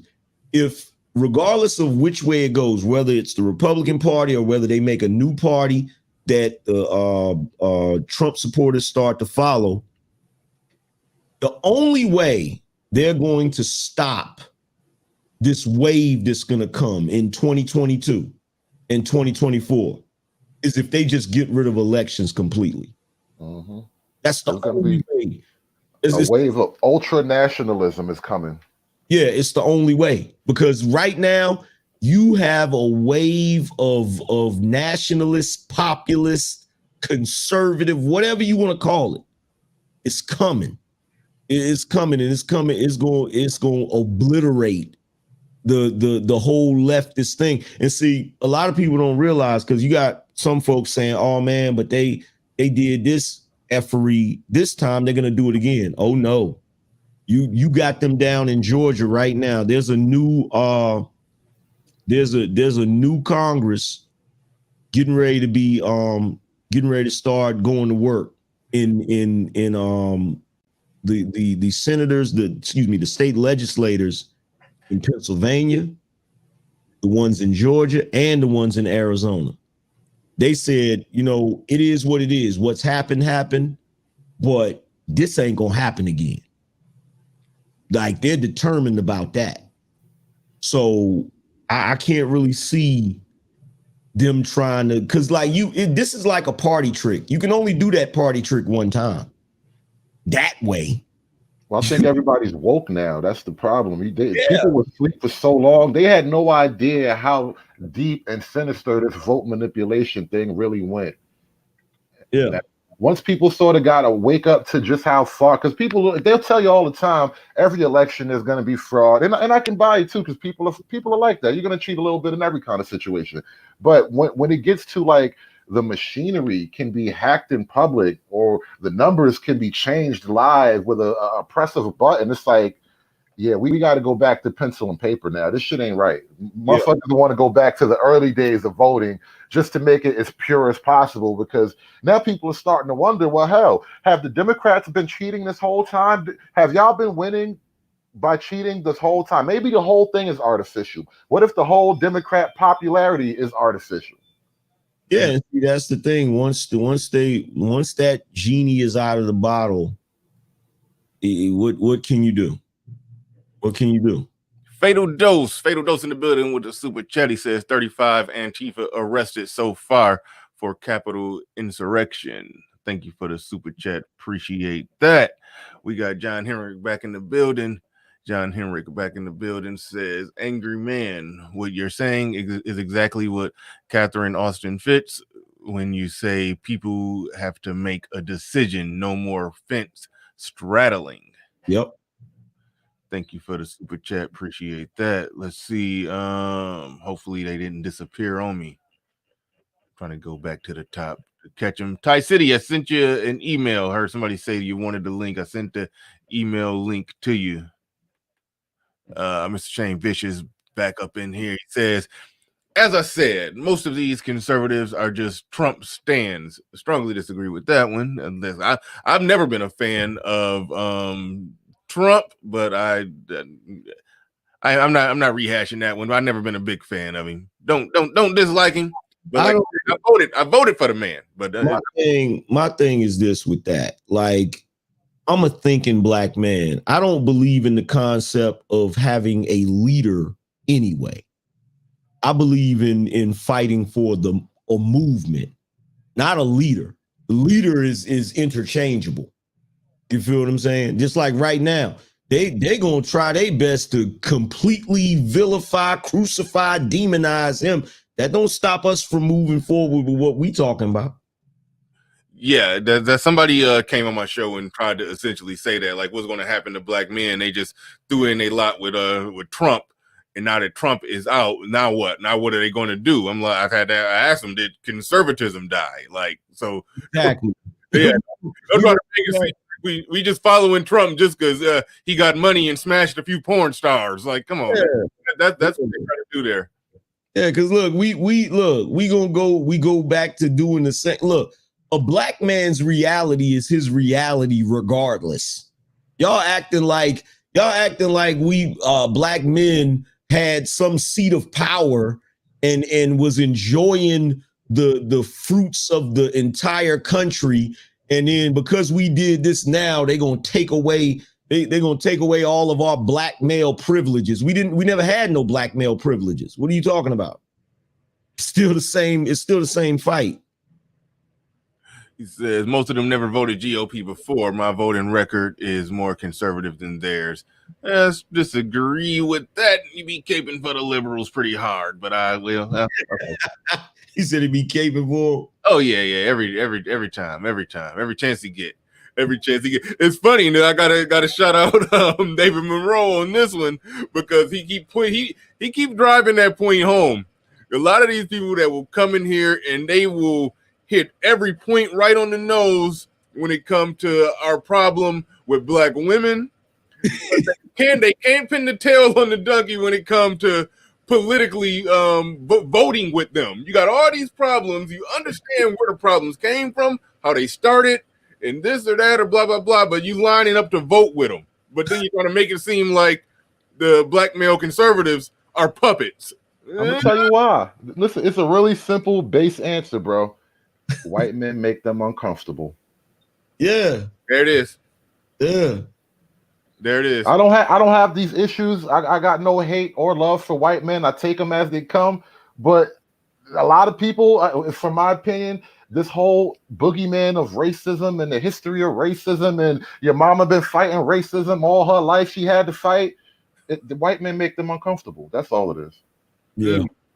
Black Wolf Inc. in the building. He says, salute to the captain and the boss. Do you guys think this will become a civil war? I've given my thoughts on that. There won't be a civil war. I said at most what will happen. It's not going to be a civil war. I've given my thoughts on that. I don't see violence happening on a mass scale, but absolutely there will be riots. But the Dems have done this before. When they were talking about the whole Civil War thing, when it was more racially motivated, this is different.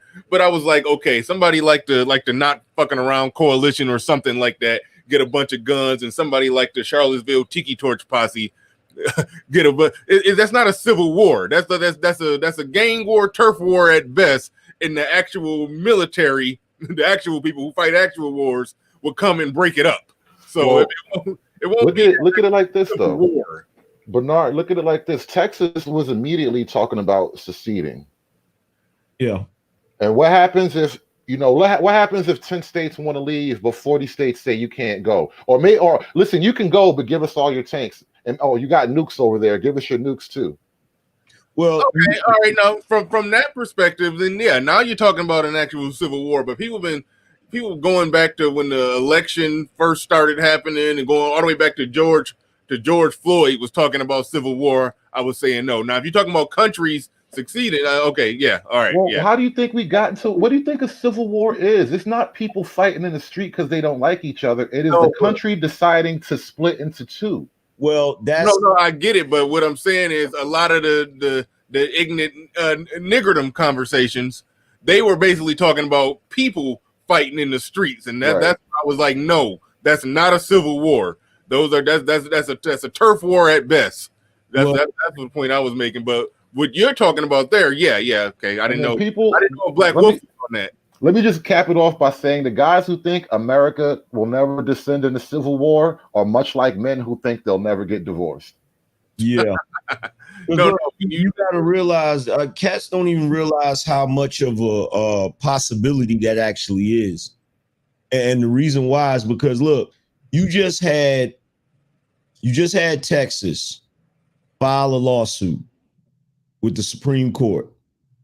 You had what was it? 20, you had 20 states join it. And the Supreme Court,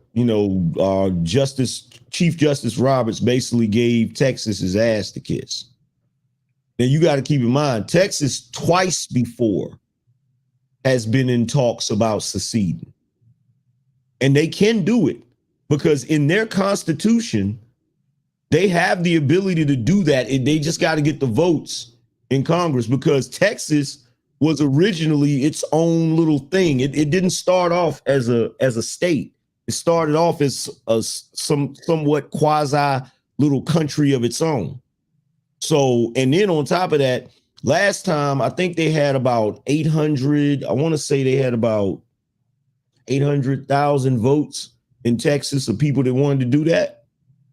And that vote is coming up again. In fact, that vote is coming up before the inauguration. Finishing Black Wolf's super chat, he says, I don't see violence happening on a mass scale, but absolutely there will be riots. See, that's what most people were talking about when they was talking about a civil war. That's why I kept saying, no, that's not a civil war. But y'all are talking about it the right way, so I get what y'all saying, definitely. But the Dems have done this before. Thank you for the super chat, Black Wolf. Indigenous TV in the building. He says, Dems want to put the Antifa and BLM genie back in the bottle, but the bottle is broken and they aren't going anywhere. Be weary of what you conjure up. That's an interesting point right there. Angry Man alluded to that earlier. They're gonna want to ring it all in now that Biden in office. Okay, let's get back to some normalcy. But nah, it's gonna be they still gonna be wilding and doing stuff. So that's gonna be an interesting development. How can you have normal relations with people that you've been calling racist and now traitors for 4 years? It's gonna be normal now? Yeah. That's like, are you gonna have a normal day after you just punched your wife in the mouth? and look, you got people in the chat room saying ain't nobody gonna succeed, bruh. Texas has been trying to secede since what, 2012, 2008? What's up with it? What's going on, bro? In the building, what's going on, man? What you got? Hey, what up, bro? Not much, man. I just wanted to chime in real quick, dog. Yeah. The only discussion that need to be had now is being prepared and being ready for what's to come. You know what I'm saying? Like, trying to convince people of Trump's policies is just like a waste of time at this point. No, I'm not even trying to be funny. I'm not trying to troll or nothing like that, bro. Like, the ATF showed their hands with some of the gun laws. They had to back down like a week ago. You know what I'm saying? Ammunition is off the shelves. People know what's coming. Yeah, of course. People know what's coming. So if you watch mainstream media, watch the news, they make it seem like these people are fans of a football team. Like it's not over 100 million of these. You know what I'm saying? Like soccer hooligans.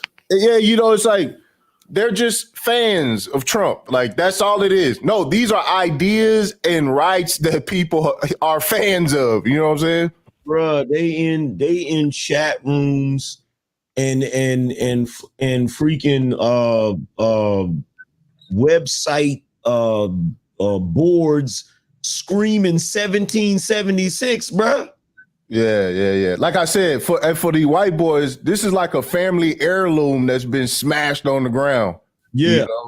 Yeah. You know what? Here's the funny thing, Ty City. I said this to my girl, and I was like, look, with the goofiness that's going on, if this were happening to just black men, I would think nothing of it because politics as usual. Because black men are used to getting beat down and used to having to fall in line or whatever. I said, but you dealing with a group of dudes that have always been free in this country. No. We talking about they use terms like inalienable. You know what I'm saying? Blood right type of shit. You know what I'm saying? This shit is mine. Nigga. You know what I'm saying? Like it's a little bit deeper than it's a little bit deeper than, that's why they have to come through with the demonization and stuff so strong. But I'm finna tell y'all what the next phase of this is. The next phase of this is you're about to start seeing rogue states. They're not going to participate at the federal level. Yep. They're going to start withholding federal funds. They're going to try to play those games, but the states are going to start flexing states' rights. Yeah, that's what's about to happen, bruh. The same look. We are under the same circumstances right now to a degree. This happened before. In history. That's where they got that whole electoral count act from that fucking election of 1876 that ended up causing Jim Crow and all of that BS. That's back when they didn't want to, like, the freaking southern states, even after the Civil War and Reconstruction. They're like, look, bro, you had Hayes, the Republican Hayes, going up against Tilden.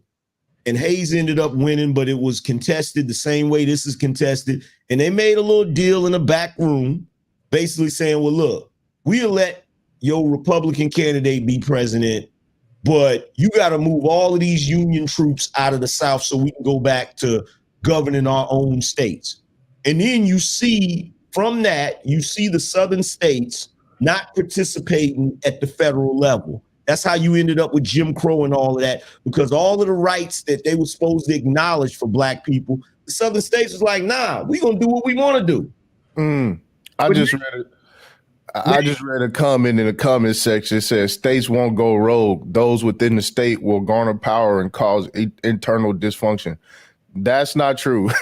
South Dakota, North Dakota, they're all in agreement. You know what I'm saying? Texas, you know what I'm saying? Oklahoma, all in agreement. You know what I'm saying? Right. You're gonna have to go to a blue state. If you want certain shit, you're gonna have to go to a blue state. That's what's gonna have to happen. And people who like want the government, you know what I'm saying, in their lives, bro, like it's nothing you can do for them. Bro, look. They already went rogue. What state is that female what's that chick's name? Damn, I can't think of her name. It's either North Dakota or South Dakota. It's one of them. She didn't shut down her freaking businesses. She didn't make nobody wear no mask. She didn't do none of that.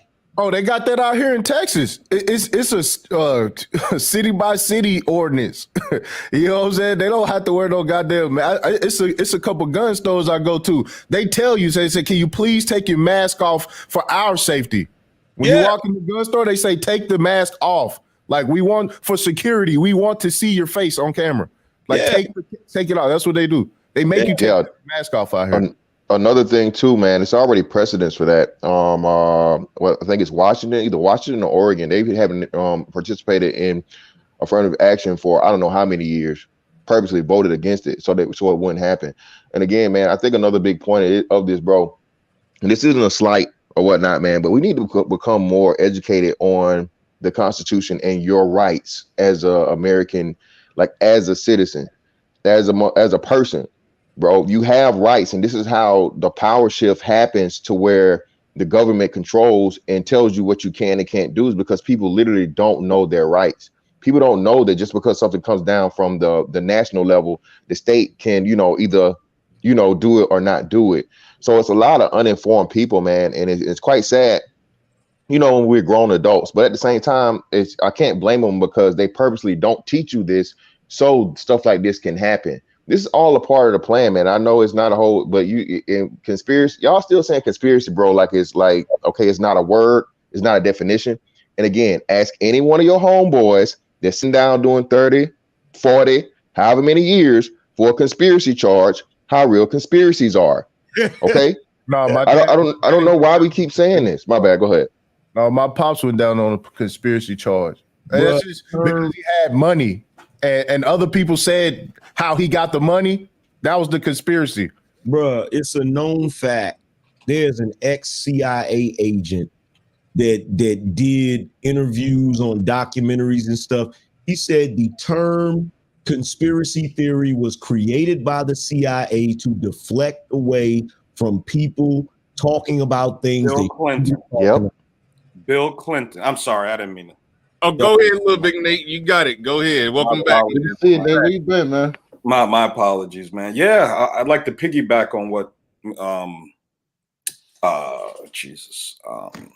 Angry Man was saying. To deflect from the Clinton Chronicles, I don't know if you all ever saw that documentary. Yeah, it came out in the mid-90s, the Clinton Chronicles. It was detailing something basically called Arkansas. Arkansas, if you Google it, it gives you a list of all the people connected with the Clintons that have been murdered. I think it's approximately 60 to 70 people now. Mm-hmm. And the CIA developed the term conspiracy theorist to actually challenge the premise that the Clintons are murderers and thieves and just hopefully corrupt, Yeah. And, I haven't been up on this platform in a while. Bernard, I appreciate you letting me up, bro. Thank you. Yeah, no doubt. Glad to have you back. Absolutely. Look, I gotta look. Little Big Nate. Yes, sir. This is the message that I'm trying to get out, right? Right. That's how we got here. We're here now. You know what I'm saying? Like this talking about how Hillary Clinton them, you know what I'm saying? Like, bro, like I no disrespect to anybody, but this is what I'm trying to say. Like, make sure you are prepared. This is not debate time, teaching time, informing time. Like, you know what I'm saying? Like, it is what it is, bro. We here now. Yeah, it's game time. It's ain't no more practice, bro. Again, ain't no more practice. Coming up to argue with you. I'm just, No, I get it. You're adding context, but like, No.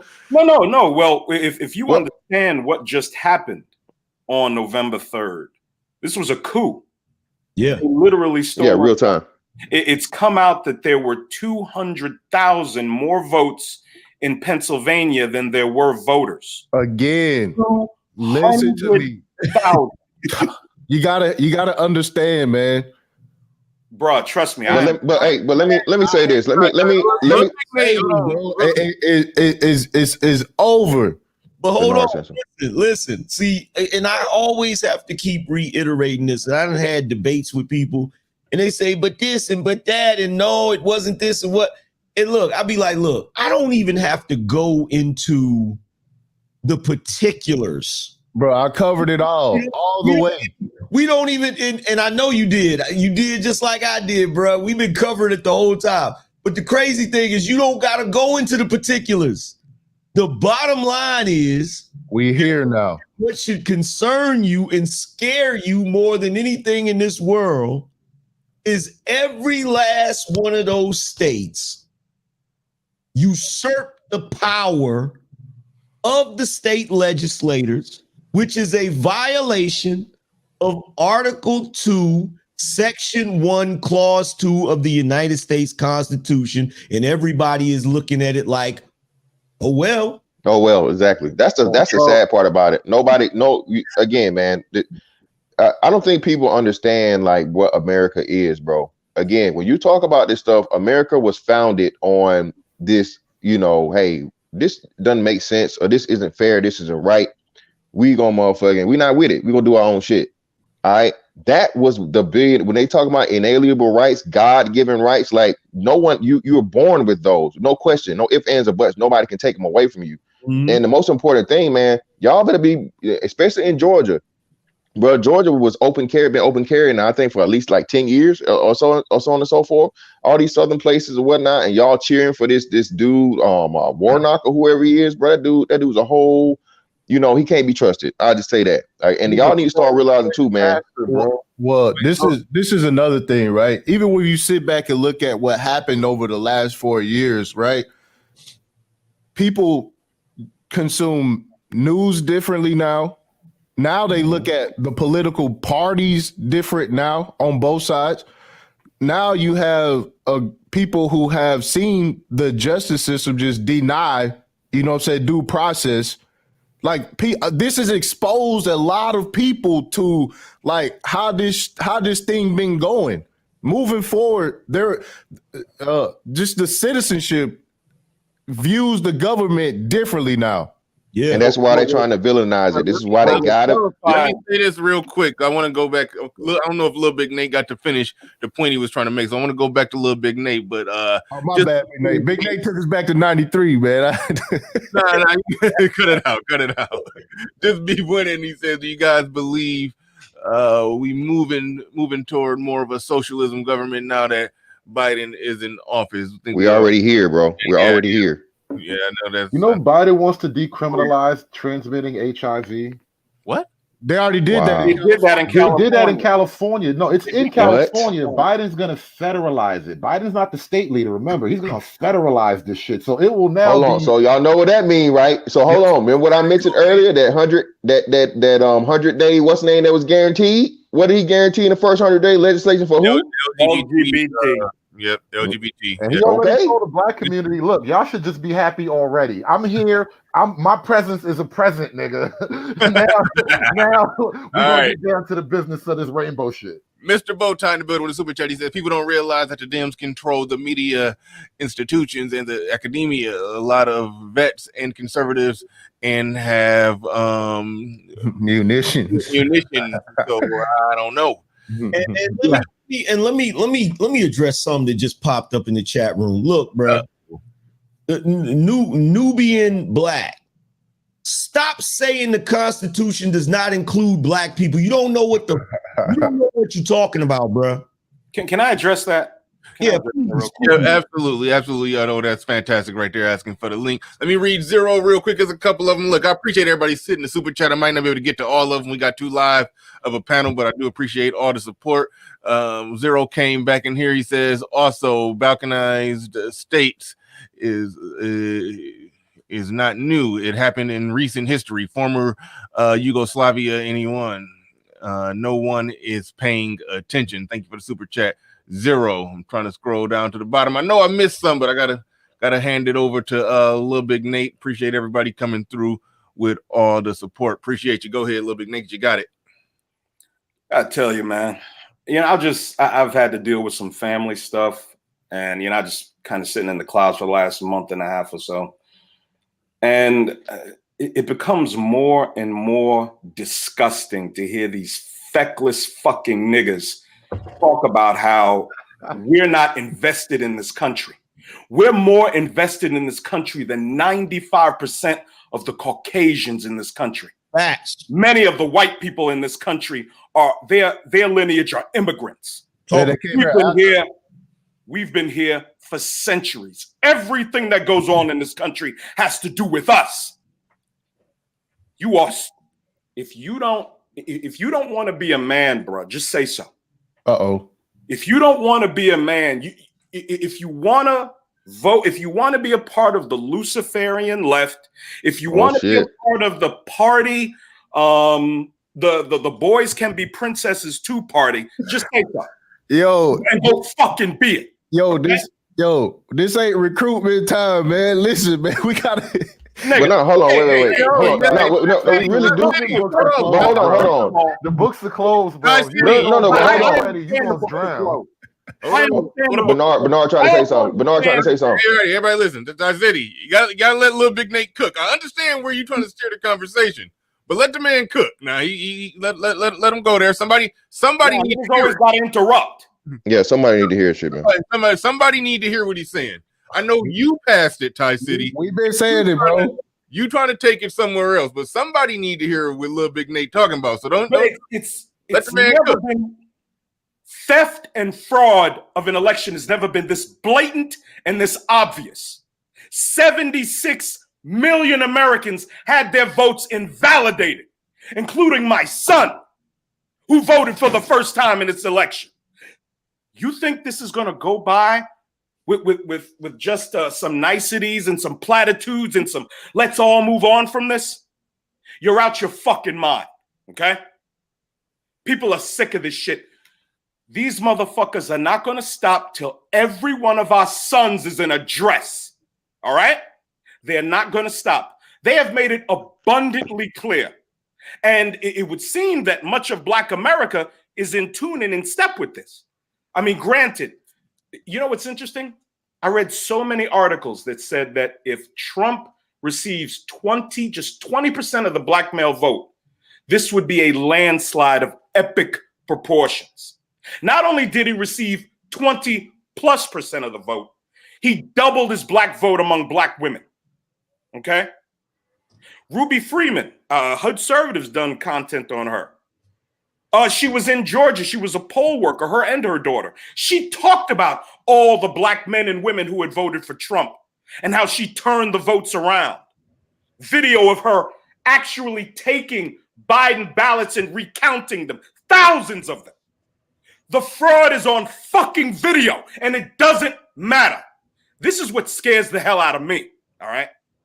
The fact that every single media platform is now culpable in this crime. There is not one, not even Fox News, stood up against what was going on.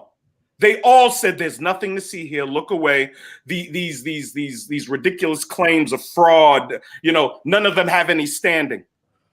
My fear is, what the fuck do they have planned for us?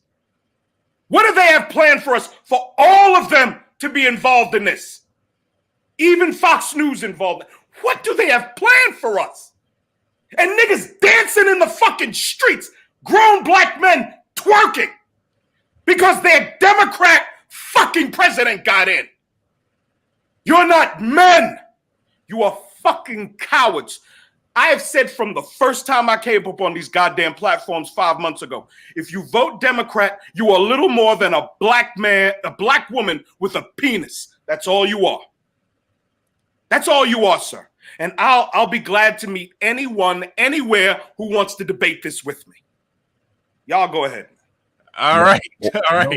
Steady said, put a question on the table. I'm going to throw that to whoever want to take it. He says, I'm late to the party, but what side is Mitch McConnell and Mike Pence on? That's a good one for international bankers. Mitch McConnell's wife. That's all I'm going to say. Hold on, one at a time.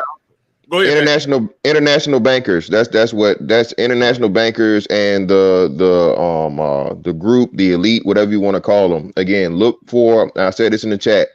Look for Mitch McConnell to get a major position in a United Nations position or the Council of Foreign Relations. Look, all these people that are flipping, bro. They was doing the whole thing. Like I said, man, y'all gonna call it conspiracies all I want. All I gotta say is Kara Quigley. Look it up. Tragedy and Hope. Look it up. All these people, bro, John Rhodes, look it up. Again, all this stuff is for you to look up for yourself. But just a little point to I get. Listen, we do need to salvage the ones that can be saved because, again, bro, you're gonna need numbers in this. So we can't just say, hey, We here now, right? We here now. Let's just move forward, because if you find it on yourself, again, this is going to be the republic versus the democracy, people. All right. If you understand, start looking up the whole purpose of the republic. The democracy just means the majority rules. Okay. And we know who the majority are. The majority are the uninformed motherfuckers. That's why the Democratic Party is the way it is. Okay. So we do need as many people that are actually informed and invested into their rights, bro, their God-given rights as Americans, to come in, as much, especially for black dudes, bro. Because again, as a black dude, you told what? America with 3 Ks, racism, all this other shit. This place ain't for you. This country ain't for you. When, like you said, you look at the history, bro. Black people, like you can't say black people built the country, but then say black people ain't got shit to do with the country. That's a fucking oxymoron. That's a fucking contradiction. It makes no sense. So you got to start getting more invested, bro. And we got to start motherfucking understanding that shit, because this is finna to move fast. People, the reason why all this shit was so blatant and sloppy and what it is, what it's not, because again, the people you see, those are just figureheads, those are just fronts. Nancy Pelosi, Mitch McConnell, Joe Biden, even Donald Trump to some degree. But the people don't understand about Donald Trump is, just like JFK, just like Ronald Reagan, just like plenty of politicians, what you have sometimes, you have people that say, hey man, no, I'm not with this shit. You have rogue operatives. You have people that go against the grain. Lincoln. So my bad. Yeah. Lincoln too. If anybody's ever had an attempt on their life or been assassinated, it's because they refused to get down. Usually something to do with the Federal Reserve System, man. Start doing your research on this shit. Just saying, bro. Start doing it, bro. They literally told you, the creature that came from Jekyll Island. Read that book. Look it up.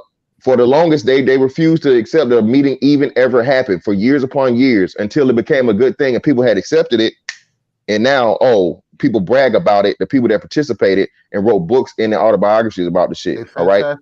The thing about the Jekyll Island thing, what else adds into that? The fucking Titanic, bro. One of the biggest movies to ever come in history. Most of the people, like 90% of the opposition to America going on to the Fed and having private banking like that, they were on that Titanic. We probably watched their counterparts in the video get drowned on the boat.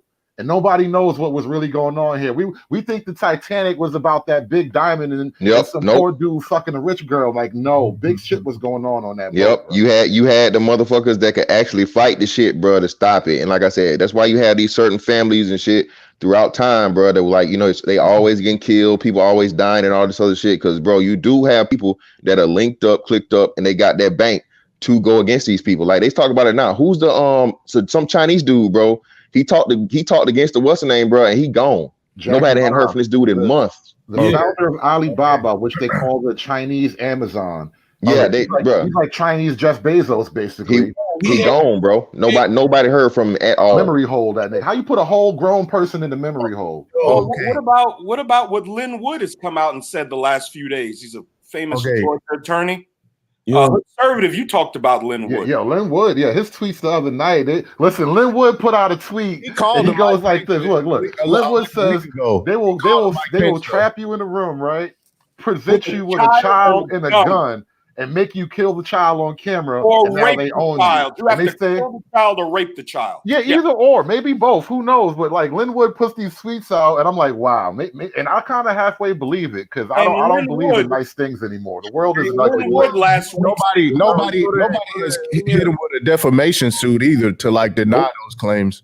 Lynn Wood last week said, hold on, AM was trying to get in. AM been trying to get in for a minute. Go ahead, AM. But shout out to GMB, Grown Man Business in the building. We are the last line of defense. Gentlemen, be prepared. The worst is yet to come. Salute my brothers. # men first. Go ahead, Angry Man. You got it. Yeah, before we get deep into that, I want to go back to this comment about black people not being in the Constitution. I want to give a little brief synopsis. Go ahead. Of how that's BS. Because see, the problem is you got too many Negroes running around here. You don't understand history. You don't know history. Your version of history is the series Roots. You don't know. Okay. First of all, I know what you're trying to go to. Niggas always go to the Dred Scott case. Okay. But what you do not understand is the Dred Scott case was nullified by the 14th Amendment to the Constitution. You don't understand that. And the reason why you don't understand that is because you don't know the entire history of it. First of all, what you have to understand is just like what's going on right now. In 1876, you had a freaking election. The Great Compromise. That's what it's called. The Great Compromise. Yes, sir. A completely goofy election. And the reason why it was a goofy election is because you're 20 years after the Civil War. You're still in Reconstruction. You have Union soldiers that are occupying Florida. They're occupying South Carolina. They're protecting black people. Yes, sir. They're occupying Louisiana. So when you have Rutherford B. Hayes and Samuel Tilden go up against each other, in the South, you had what was called the Mississippi Plan, where you basically had what was called red shirts and white shirts that were white Confederates who would go around, white Democrats, yes, sir, beating up black people, threatening them, scaring them out of voting, because guess what? Black people could vote back then. Okay. You think black people didn't get the right to vote to the 60s. You don't know what you're talking about. Okay. Black people could vote back then. So what ended up happening is it came up where Hayes actually won the Electoral College, but Tilden won the popular vote by 51%. Now, the election was contested because there was like 19 electoral votes from, there was accumulation of Florida, South Carolina, and Louisiana. And they were basically saying, look, those votes should go to Tilden because he won the rest of the South. The only reason he didn't win those states is because of the Union soldiers. It was down there influencing the election, blah, blah, blah, all of that, right? So what ends up happening is they keep going back and forth about this, and then all of this, they ended up with an extra electoral vote because of the simple fact that there was one rogue Democrat elector from another spot. So that ended up getting thrown in the mix too. So you had Ulysses S. Grant suggest, just like Ted Cruz just suggested, to have an electoral commission, right? Only difference is back then, Ulysses S. Grant was really respected, so they followed what he said. They had this commission, and it ended up being some goofiness. You even had a couple of the candidates get shot at and all of this goofiness, right? You had a whole bunch of mess going on with it. But the end result was Hayes ended up getting the votes in the commission. And they was like, okay, the Democrats like, no, we're not going to accept this. We're going to filibuster. So then they came up with what the brother just said, the Great Compromise, where they basically had a backroom deal. Where they said, okay, look, we'll let Hayes be president. We'll let this Republican be president, but you got to withdraw all these troops from the South. Right? So the troops left the South immediately, which all of a sudden, after they left the South, that gave the South the right to go back to being their own state governance, not having to do what the federal government really wants them to do, right? So that ended Reconstruction. Then all of a sudden you see the emergence of Jim Crow, the KKK, all of this goofy stuff, which was started by the Democrats. Okay. Now when you chime in real quick, yo. My apologies, bro. One bit of history in that is that all the southern states, all the Democrat legislatures all across the South conspired. That's where the beginning of the Black Code started also. Yeah. But the most repressive laws. But that's what put on black people outside of slavery. But that's Democrats did it. But that's what the Black Codes are. The Black Codes, that's another word for Jim Crow. You feel what I'm saying? But when you look at that, okay, so you go back and you look at the Dred Scott case.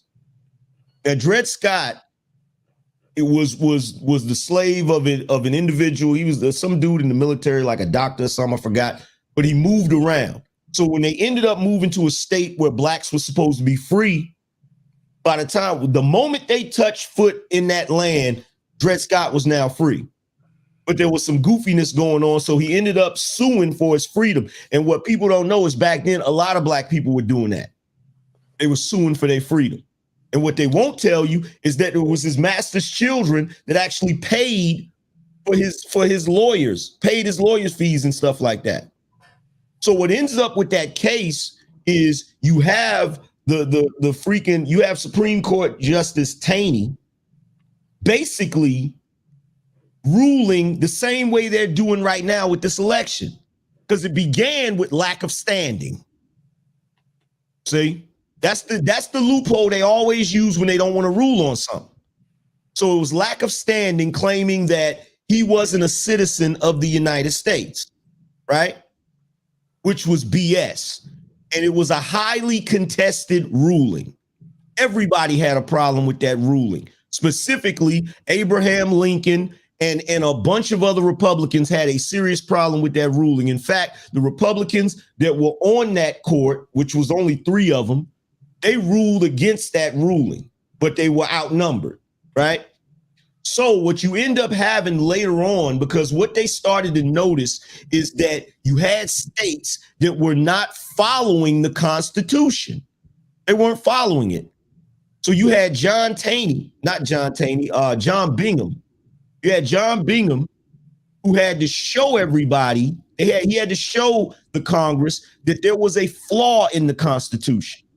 There was a hole in it.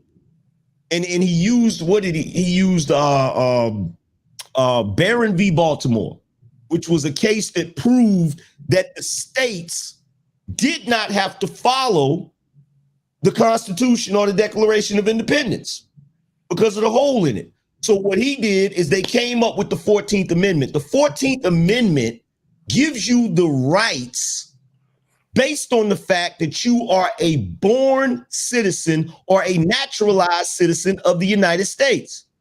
The Dred Scott case does not matter because of the 14th Amendment. The problem with you niggas is you trying to I think that's the same ruling that they used to get this anchor baby shit off. But see, look, this is the thing, though. The problem is when it comes to court cases, there's a bunch of things that play into it, okay? One of the things is how the case is fought. And it depends on if the freaking court is corrupt, like we just saw. But in essence, the 14th Amendment is supposed to nullify that. That's what people don't realize. The 14th Amendment is supposed to nullify that because the 14th Amendment deals with 3 very specific things, which is due process, equal protections under the Constitution, and privileges and immunities. And there's numerous cases that have happened since then that deal with freedom of speech, that deal with the Second Amendment rights. There was one case, the District of Columbia versus Heller, if I'm not mistaken, that dealt with the right to own a gun and all of that goofiness, right? But you have to realize those rights are not supposed, the purpose of the 14th Amendment is supposed to take away the state's ability to deny you your federal rights. So anybody that keeps bringing up that Dred Scott case, man, that is a goofy argument, man. That is a goofy argument. If you are a natural born citizen of the United States, you are guaranteed inalienable rights by the Constitution. Sovereignty. Yo, listen. Actually, I don't know. Listen. Oh wait, let's go to Ty City real quick. Sure. And Caesar D1 got a question on the table that I want us to tackle. But we'll go ahead and Ty City, you got it first though. All right. So can you live in your home for 3 months at a time? Right? Can you be in your home for 3 months at a time after a shutdown? How does that work in the urban area, bro? This is what I'm saying. People are so fun. But this is what's coming. Like when they shut it down, say you can't, your job is not open. You know what I'm saying? Can you live off $2,000 a month? This is what I'm talking about. Get prepared. Can you defend yourself? Yo, what's to buy with $2,000 a month if most of the jobs and factories are closed? They're not producing anything worth buying. But see, and this is what people ask for. This is why I say you can't save everybody. It's people who actually want this. You know what I'm saying? Yeah, niggas,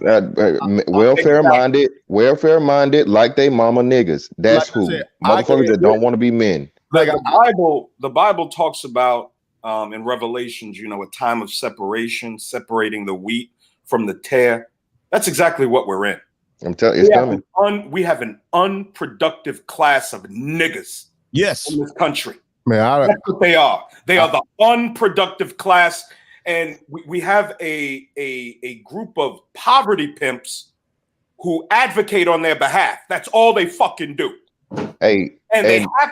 Go ahead. I'm sorry. Nah, and real quick, this is what I tried to tell y'all, man. I was telling y'all this, and what this will be going on 2 years of me coming here. See, had you did what I told you, if you didn't have your shit together, whatnot, what have you, 2 years ago, and you would have looked into at least going into the reserves, if not going active duty, you would have had your 4 years out of the way 2 years into this establishment. So I know you talk about right now, I don't have the what's name isn't mandatory because, again, for y'all that don't know, the CV-19 vaccine is not FDA approved. It is not FDA approved. It is emergency authorized. Okay. So therefore, you can't make something mandatory when it's not FDA approved. What they're going to do, though, is they're going to speed it up. The normal time is usually, they say, like 10 years or at the least 10 to 15 years to get a vaccine approved. Which is what's going to happen. More than likely, you're going to see that cut in half. So for me, that means my 5 years from this year, I will already be free and clear. So if you try to do the shit now, you might be, you know what I'm saying, rolling the dice. But all in all, man, listen. The COVID vaccine. Huh? There's people that have died who took it. Listen, we ain't gonna speak on that because they might try to but this is all I'm gonna say, man. What happened to the standing nurse, man? Nobody's seen her. This is all I'm trying to tell y'all, man. Like Ty City said, listen, this is what we talk about in this space. And much as y'all want to talk about claim, we don't talk about. Angry Man talk about it. Ty City talk about it. Bernard talk about it. Ramil talk about it. Bro, you need to have a stream of income that you can make without having to go into somebody else's fucking job. If you're not a motherfucker like me that's got a guaranteed paycheck, rain or shine, if I lose a leg today, you know what I'm gonna get on the 1st and 15th? I get a check. Okay. So I'm not telling you to necessarily take my route, but this is what's going to happen. Mandatory national lockdowns are going to happen. I will bet a paycheck on it. I promise you. In very few states, Florida, Texas, and maybe way out, North Dakota, South Dakota, shit like that. Very, very few are gonna buck and say, no, we're not doing that shit. If you live as they go see, ahead. My bad. Go ahead. As they see the other states fall hard, they're gonna go even harder on putting their feet on the ground. These people. All right, hold on, real quick. I'm going to you next, Little Big Nate, but I do want to read what Caesar D1 got up here on the building. He said, "Are we going to sit here with cognitive dissonance and act like the Dems and Republicans didn't back each other up? Like, really, black people has never had any friends politically speaking."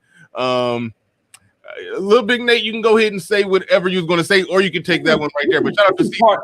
This is part of the fucking problem, to be honest with you. Go easy on Caesar D1. That's I'm not attacking him personally. Why do you want fucking friends? You're a man. What do you care about who likes you or not? You act like women. Getting up on panels talking about who likes us. You get up on panels, you talk about how the white man's your enemy. You talk about how we're at war with the white man, and that's the same man you look to be your friend. Everything about you is contradictory. Shut your fucking mouth and stop crying about who likes us and who doesn't. We're men. We're not supposed to give a fuck who likes us. You trudge forward. That's what you do. I've been trying to tell you niggas that. Goddamn like button for Big Nate. I don't give a damn about y'all not like me. That's why y'all niggas don't like me. I don't give a damn. You niggas are broken. That's your fucking problem. You're broken. Uh-oh. Who hurt you? Uh-oh. Here's the thing. Look, this is what you got to realize. Okay. Yes, you just saw the Democrats and the Republicans back each other up. But what you got to realize is the people, Angry Man, it's over. the people that voted for Trump are not traditional Republicans. They're the deplorable. They don't know what to do with that. Wait. They are. You see, we've been on this two-party system for so long that now people will be like, okay, they're not Democrats, they're not Republicans. The news says that that's where we at right now. Yeah, well, see, President-elect Joe Biden said, this is a quote.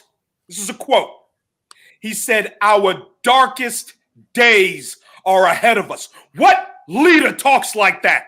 He was talking about COVID. Your job as a leader is to inspire confidence in the people. You're always supposed to talk of a brighter day ahead. Because he's warning our us. darkest days are ahead of us. He warning us about what he's about to do, man. He's letting us know. Exactly. He's telegraphing he's been telegraphing his shit ever since he started getting on the mic. He been telling everybody what he gonna do before he do it. The darkest days ahead because they finna cut the lights off on you, nigga. Hey, All right, yeah. Hey, BRP in the building with Super Daddy. Shout out to everyone on the panel, especially Bernard and Little Big Nate. Amazing on what he said. This coming from a Latino. Thank you for the Salute, super. bro. I appreciate that. Fatal Dose, the sage in the building. He said some niggas shouted no justice, no peace, and all of a sudden have complete faith in the justice system. Shout out to Fatal Dose. Appreciate all the super chats. Keep them rolling in. Super chat some questions. Caesar D1 ain't got a super chat, no questions. Can I just jump on that last comment though? Oh yeah, definitely. About this thing that happened at the Capitol today. You realize once the cops started locking people up over this COVID shit, MAGA people last week, couple weeks ago, it was F the police. Like the people who are pro-Trump have already decided fuck the police, right? Because it's got nothing to do with the George Floyd, BLM. We've saying fuck the police for more nationalistic, constitutional reasons. Whereas the guys who've been saying fuck the police all year long, now they like, yeah, the cops should have shot that white lady. Why they not shooting? Why they not shooting black people? Why the cops? Oh my God, they fought the cops. They did this to the cops, man. I am sick. I am sick of you niggas. I logged into fucking Facebook yesterday, and bro, I literally almost fucking throw the fuck up, bro. My question, yo, hey, real quick. Did y'all see that family that was having Thanksgiving and the police was dragging their family out the door? That was in Canada. Yo, that was in Canada, bro. Coming, bro. They had a Blue Lives Matter. Hold on. What happened? Somebody break down what happened with that for people that don't know. What exactly happened? Well, it was in Canada. It was in Canada. So like somebody snitched. Like, so remember this too. All this shit too. A lot of you niggas finna become snitches. It's gonna be funny how all you pro-black and this, that, and the other F12, F the police niggas, how y'all are gonna become state motherfucking informants when it comes to COVID. I see you niggas riding around in your car with your mask on. I see you niggas scared. I see you niggas walking in your own door in your own house with a mask on. You niggas. Bro, you masker. You masker ass niggas. Will get niggas locked up because they not masked up properly. Yeah, bro. That's gonna happen. These bitches walking around right now scared to death of COVID. I have yet to see one black woman not afraid. Telling you, bro, they are literally telling you in like places in like California and whatnot, this shit early, bro. And the thing about it, man, bro, this is the same old playbook. Where this playbook is over fucking 100 years old, man. This is nothing new. But because we telling you, we said, conspiracy theory, nigga, listen, bro. The fear, I keep telling y'all, bro, fear and pain are the only two things that cause for immediate response. There's a reason why he told you the darkest days are to come. Bruh, all the data and the science are out there. Another video that got took down, bruh. Not only was it, what was the lady's name? Judy Minkovich or whatever earlier on, her telling you the real science behind the thing and this and other. Bro, just look at the fact of it. And this is what I told you. We had this debate about y'all being cool with Google and Amazon and all these other motherfuckers getting too big. Bro, that is the new oligarchy, bro. These especially these tech corporations is a reason why. I didn't even know this. Shout out to whoever was it told me. Gabe A told me this. Gabe A and Citizen Lou, the tech niggas. I didn't even know Amazon was involved with fucking that pretty much data cloud service, bro. Look at all the top corporations. Google, Amazon, Apple, all of the top corporations do what? They control fucking information and data. Bro, it's a reason behind this shit, bro. Look all the shit that we talking about. This vaccine is the ultimate plan for this vaccine, bro. Is for you to be the chip, okay? Ultimate plan for it, not the RFID chip. That's old shit. You are going to be the chip, bro. This is why they telling you. Somebody posted it on here. I forget who it was. It's a reason you're going to have to get an update on the shot on the yearly, because it's going to be a motherfucking system update for the shit they're doing, bro. They're literally going to be able to track you, keep all your information and everything in this fucking vaccine, bro. Well, This shit is, and again, don't take my word for it. This, bro, don't believe nothing we saying, nigga. Prove us wrong. And because also, if you got to take the vaccine every year, they're telling you COVID never ends. and also be mindful. All your free speech is over. YouTube has already begun the lockdown. You couldn't discuss the irregularities in the vote. Those videos were taken down. Facebook is locked down. Flat earthers aren't allowed to discuss things on Facebook anymore. Dude, your free speech is over. You niggas who voted for the left, you're going to get exactly what you asked for. Hey, but exactly what you asked for. Go ahead, AM. Hey, but big booty bitches can still twerk.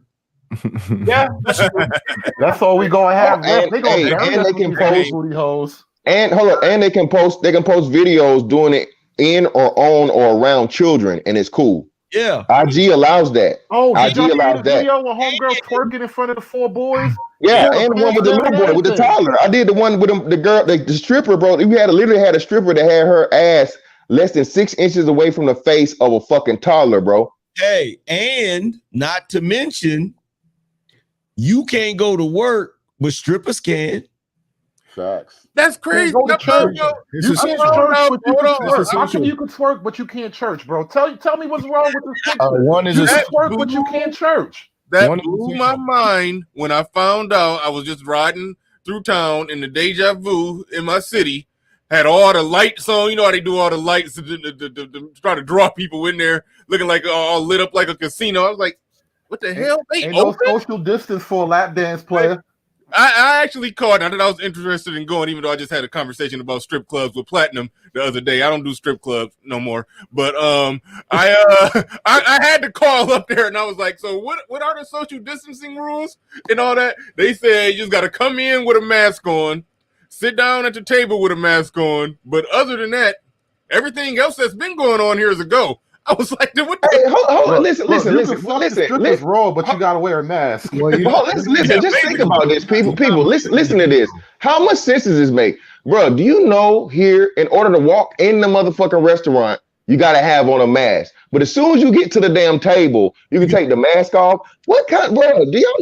What are they teaching kids nowadays? What the fuck are they teaching? Like, you can't eat indoors, so they just set up camps outdoors. Now we took the indoors outdoors. As long as they open, I'm fucking with it. There's a line of books, okay? And it's called The Boys Can Be Princesses 2 Storybooks. All right? When I come on your platform, Bernard and I are going to do something hopefully in the next couple of weeks. Yep. And I'll be coming up to make an announcement. I'm going to go into detail about this line of books. The odd thing is, when you Google Boys Can Be Princesses Too, and you look at the images, many of the boys are little black boys in dresses. Of course. This is what the left wants you. And this is the problem with people when they listen to me. They get caught up in their emotions, and they say, well, you're... By my attacks on the Luciferian left, you think I'm telling you to become a Republican. Since the first time I got up on these platforms, I told you I wasn't a Republican. And this is the main reason why their feckless backstabbing, their lack of having a spine and standing for what's right. I could care less about the Republican Party. I've said since day one, I'm a conservative, okay? Since the very first time I came on Bernard's platform, I said, man, I'm not a Republican. I left the Republican Party during 9/11 when I saw what they did during 9/11. I was done with being a Republican. All right. So my allegiance is to no party. My allegiance is to our interests and to black men. Okay. I don't care. I don't care if you're on what side you're on. Okay. The only side that I require you be on is ours. That's it. And if you're voting for a political party that wants to put your son in a dress, wants to set the rest of your children on the lap of a bunch of convicted pedophile trans library people who read stories to them, who want grown men going in the bathrooms with your 4-year-old daughter, you're voting for the wrong side. I don't know that there's a place for you here. Hey Nate, can I jump in real quick? Because I got to jump off. It's coming up to 12 o'clock. And Bernard, thanks for having me up. It's been a great show. You know, this shit is right up my alley. I love trolling this shit all day long. Because how can you watch this insanity and keep a straight face? But I just sent you something in the email just to piggyback off what Lil Big Nate was saying. I'm going to read the headline to you. Bernard, you decide for yourself. You're going to have to make the call audible on this and decide if you want to put this on screen. But it's a CNN article, so nothing really graphic in there. But I'll read the title. Denmark debuts new children's TV show about a man with a huge and uncontrollable penis. Good night, everybody. You say what? No, wait, what? What? What? Nah, I ain't going on that one. That one ain't getting covered. That one ain't getting covered.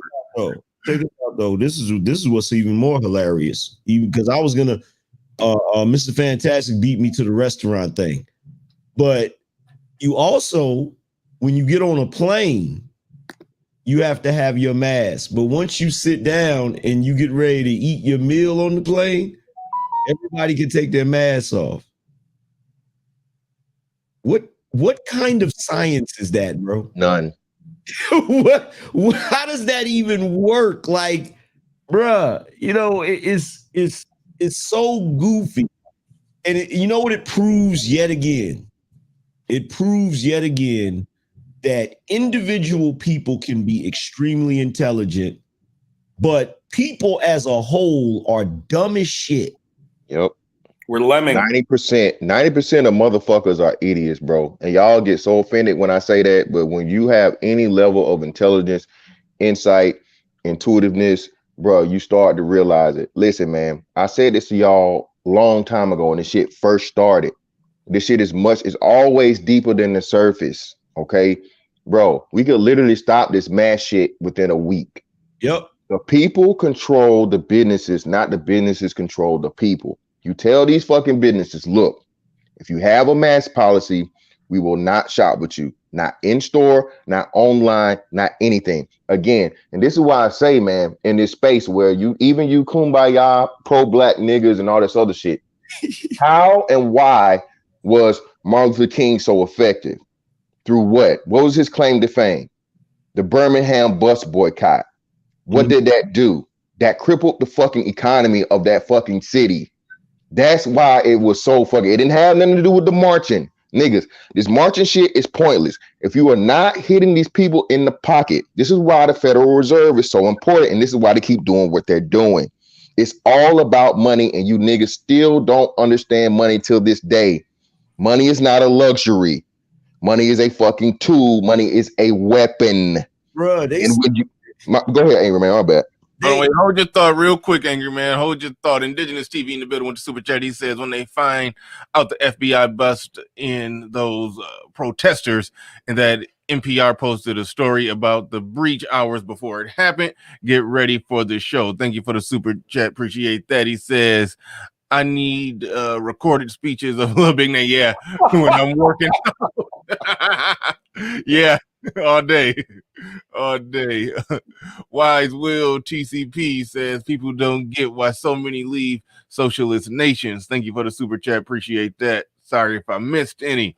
Trying to get to all of them going forward. Shout out to everybody that's contributed to the show. Shout out to the 546 people in the building. Make sure y'all hit that like button if you haven't already. Go ahead, AM, you got it. But they usually don't leave until 100 million die. Bruh, look, you said understand money.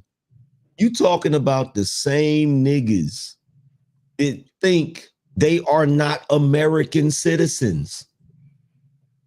Do you know how crazy you have to be? You walking around here with a whole social security card. You walking around here with a birth certificate that you can take down to your local DMV and get an ID and then go to work. Bruh, if you wasn't a citizen in this country, you wouldn't be able to do that shit. Like it's It's laughable. Like they have been using. Do you know how Stacey Abrams was able to change those rules down there in Georgia? Her sister's a federal judge too. Yeah, but do you know how she did it? You know how she did it? She used the Voters' Rights Act, bro.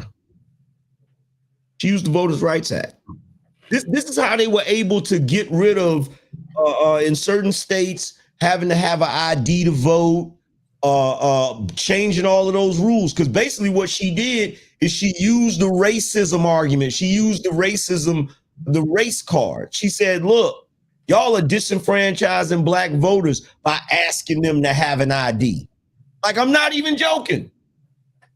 This is why black people, you got to get out of this racism shit. Yep. We've been using this shit for so long because all they had to do, look, you just had a massively effective president that wasn't a politician, that wasn't a globalist. It was a businessman, exactly, running this shit like a corporation as it's supposed to be fucking run. Made the most fucking money out of anybody in your lifetime, and you dumbass niggas are more concerned about his political affiliation.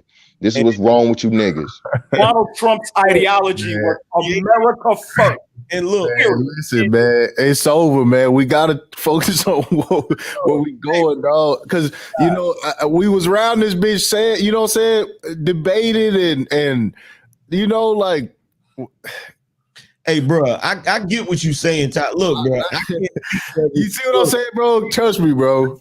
Look, people need context, bro. People have to know what happened. Look, They see what happened, man. They didn't care. It happened. Look, fam, I can't speak for everybody else. You feel what I'm saying? All I know is I'm gripped up, clipped up. That's it. Strapped up. I got mad bottles of water, canned goods and shit, man. Nigga, I lost all my guns. I don't know what the hell y'all talking about. All my guns been stolen or lost in a boating accident. I ain't got shit. None of mine was never registered the legal way. You know what, Mr. Fantastic? That's a hell of a coincidence. I just happened to lose mine in a boating accident. Hey. Nobody know about mine. It ain't none of their business. You know what I'm saying? They coming after that too. Ghost guns for all of us who built our shit outside of the fucking system, the legal way. You know what I'm saying? They finna put a stop to, you know what I'm saying, a lot of these, man, we get into it on the bang stream. Oh yeah, but hey, yeah, bro, yeah, shout out to Largest Fear too. You did bring up a good point, man. Again, man, listen, this is the playbook. And to the point, bro, again, the reason why as many of you niggas that can be salvaged, we need to salvage because you're gonna have to go back to pretty much are depending on each other in an actual black community for the first time. The only good things will come out of this shit, especially if it goes the way it does go, and you one of these motherfuckers that's not gonna bow down to the bullshit, is you're gonna have to depend upon each other. So this is how and why you do have to, you know, everybody not all the way far gone. The motherfuckers that is what it is, and you know, conspiracy this, conspiracy that, fuck them. Hey, it is what it is, bitch, and don't come to my door. Hey, niggas gonna be on the fence until they. It's too late. Yeah, that's what I'm telling you. And like, it's gonna be funny. It's gonna be funny, man. Like I said, and if you go back and you read stuff from what 1984 and Solzhenitsyn and all this other stuff, they'll tell you, bro, the same motherfuckers that was with it, bro, those were the first motherfuckers they walked down. Either Brezhnev tells you this shit, right? It's gonna be mighty funny when y'all are hooping and hollering and celebrating the same regime that calls you a nigger right before they tell you kneel down before the firing squad. Yep, that's gonna be mighty funny. You know, that is the road that we're on. It's not an exaggeration, bro. All of the shit is in line. This has happened before. You know what's funny about it, Mr. Fantastic? These niggas, because they're so, like, the way black people operate is if they don't rock with something, they don't fuck with it. If they don't fuck with it, they not gonna try to learn it. They not gonna try to, know nothing about it. I dare any of you that are, talking about everything that's going on right now. I dare any of you to go to Netflix today, pull up World War II in color, and watch how your boy over in Germany rose. and you're gonna see so many parallels. Gonna scare the shit out of you. You need to go pay attention. We're reliving 19. Real shit. We're reliving it right now. In fact, China's over there right now doing, bruh. They over there right now doing the same thing, the same way. The only difference now is instead of Jewish people, it's the Muslims. Yep. They marching them into freaking prisons, concentration camps. Bruh, you look, man. I'm telling you right now, this dude right here, Robert harvesting, right here, right. He was a brigadier general, right? He was part of a military program to where he had to go live in China. This was back in, I want to say 2002 or something like that. He loved it so much over there that he told his wife, he said when he retires in the military, he gonna come back to China, live there, and freaking open a business or whatever. And so the dude interviewing him, he asked him, he said, so knowing what you know now and seeing the change that's happened in China, would you go to China now? He said, absolutely not. Remember they asked that basketball player about China? He was like, ain't none of my business. You got cats over there disappearing. They just seized Jackie Chan's mansion. Damn, I didn't even hear about that. Shit. No amount of kung fu. Snatched up Jackie. No about the kung fu. Yeah, man.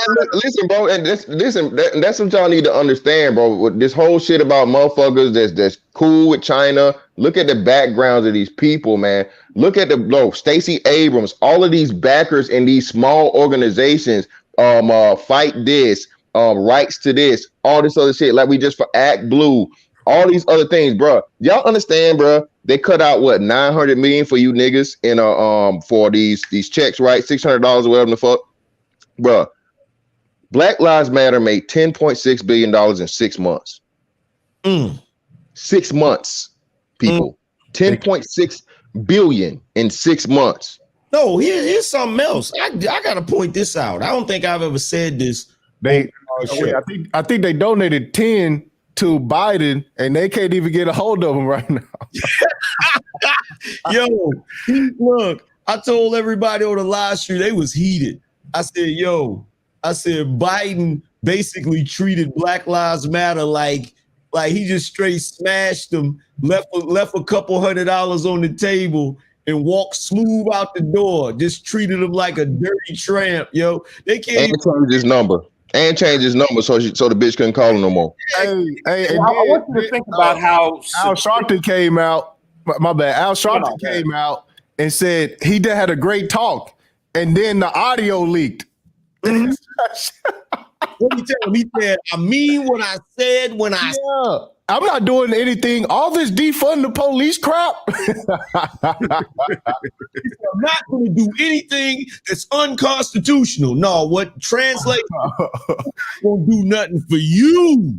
Yeah. D Biden, baby. D Biden. What votes? Yeah. Hold on, we're gonna go to Little Big Nate, but shout out to Chief BD. He said Nate will motivate you to fight Thanos with all the stones. Damn right. Indigenous TV in the building. He says, I don't fear Biden, I fear Kamala because she's a willing vessel like all good side chicks. Willie Brown tried to tell us about her. We didn't listen. Shout out to Indigenous TV. Hey, look, everybody supporting the stream. Hold on, let me go to Little Big Nate. He was trying to jump in on something. Go ahead, Nate. You got it. We have a president-elect who's so cognitive. His cognitive abilities are so diminished he can barely put together a sentence, and his vice president-elect believes in aborting children up to the day they're due. This is what you've elected to vote into office. This is what you sat by and allowed to steal the election. I mean, they changed the laws of the chain of custody where the envelopes don't matter. 221,000 votes in Minnesota, all for Biden, all not passing the chain of custody. criteria completely allowed. Over 200,000 more people voting in Pennsylvania than allowed. Proof of tens of thousands of Trump votes that got flipped for Biden in the state of Georgia. Biden underperformed in every single precinct in America behind Hillary Clinton, except I think 6. And they were in the states of Georgia, Michigan, Minnesota, Pennsylvania. And it's all where all these irregularities are. Hey, Big Nate, it's over, bro. Fraud. And it's over. I know it's over. It's over. I know it's done. It's a done deal. But you need to be mindful of what happened. People seen it. This is what I'm saying. Like, people seen it. Like, this didn't happen behind closed doors. No, it was right on television. Yes, that's what I'm saying. It was right on fucking television. Look, I always say that I read the tea leaves. Now, what you say in Ty City is it's over, but we've been known it's over. What I'm saying is, like, we can't act like we informing people of things that they seen. This is an example of how far gone we are. Check this out. I'm going to tell you how you knew it was over. I'm going to tell you the fundamental shift in America. This is the first time in the history of America that you have the mainstream media openly referring to a sitting president as a racist. It's never happened before in the history of the world. This is the first time in the history of the United States that you literally have the media cutting off the president, cutting him off in the middle of a sentence. I cannot in good faith. He's talking. As soon as he says something they don't like, oh, we got to cut from him real quick because what he's saying is incorrect. Nigga, what? I cannot in good faith let him go on. I was like, exactly. Then here's the other thing. You have a company basically silencing the leader of the free world. I think it's safe to say that the president of this country is the leader of the free world. It's two of them, Twitter and Facebook, not just one. And Facebook. And then they go sit in front of a committee and basically talk to them like they the dumbest motherfuckers in the world. Like, I'm sitting there looking at this shit like, yo, Jack Dorsey and freaking Zuckerberg is sitting there saying, I don't know. Recollection of that. I have no idea how this multi-billion-dollar company is ran. Yeah, but I'll look into it. I don't know right now, but I can, which basically translate to, man, kiss my ass. You can't do nothing to me. Mm-hmm. The thing is, man, it's so many people, so many niggas that are still sleepwalking out here. You know what I mean? And so, and Lil Big Nate, the context does matter. You know, it does matter because, you know, it definitely sparks ideas. It sparks people to action. A lot of people don't know what the hell we talking about. Like, straight up. There's a gang of people in the chat. A lot of people that come into the manosphere don't know what the fuck we're talking about. And it actually sparks people to go and look and see, oh shit, I've been living a fucking dream this whole time. Yep. I've been living a lie this whole fucking time. Yeah, this global reset, is real. Y'all doing the Lord's work. No, but Ty City, it's not about doing the Lord's work, bro. It's about. Can you hear me? Hold on. Yeah, go ahead. Yeah. Ty City, you do got to understand that some people do come to Black YouTube for better or worse to get the information. So not everybody knows. So you do. I understand where you at with it because you got the information. This is what we all are. No, trust me. No, we're not, bro. Not everyone's there where you at, bro. Everybody, not everyone's there. Yes, if you are a U.S. citizen, the political structure has changed. You are in the same boat.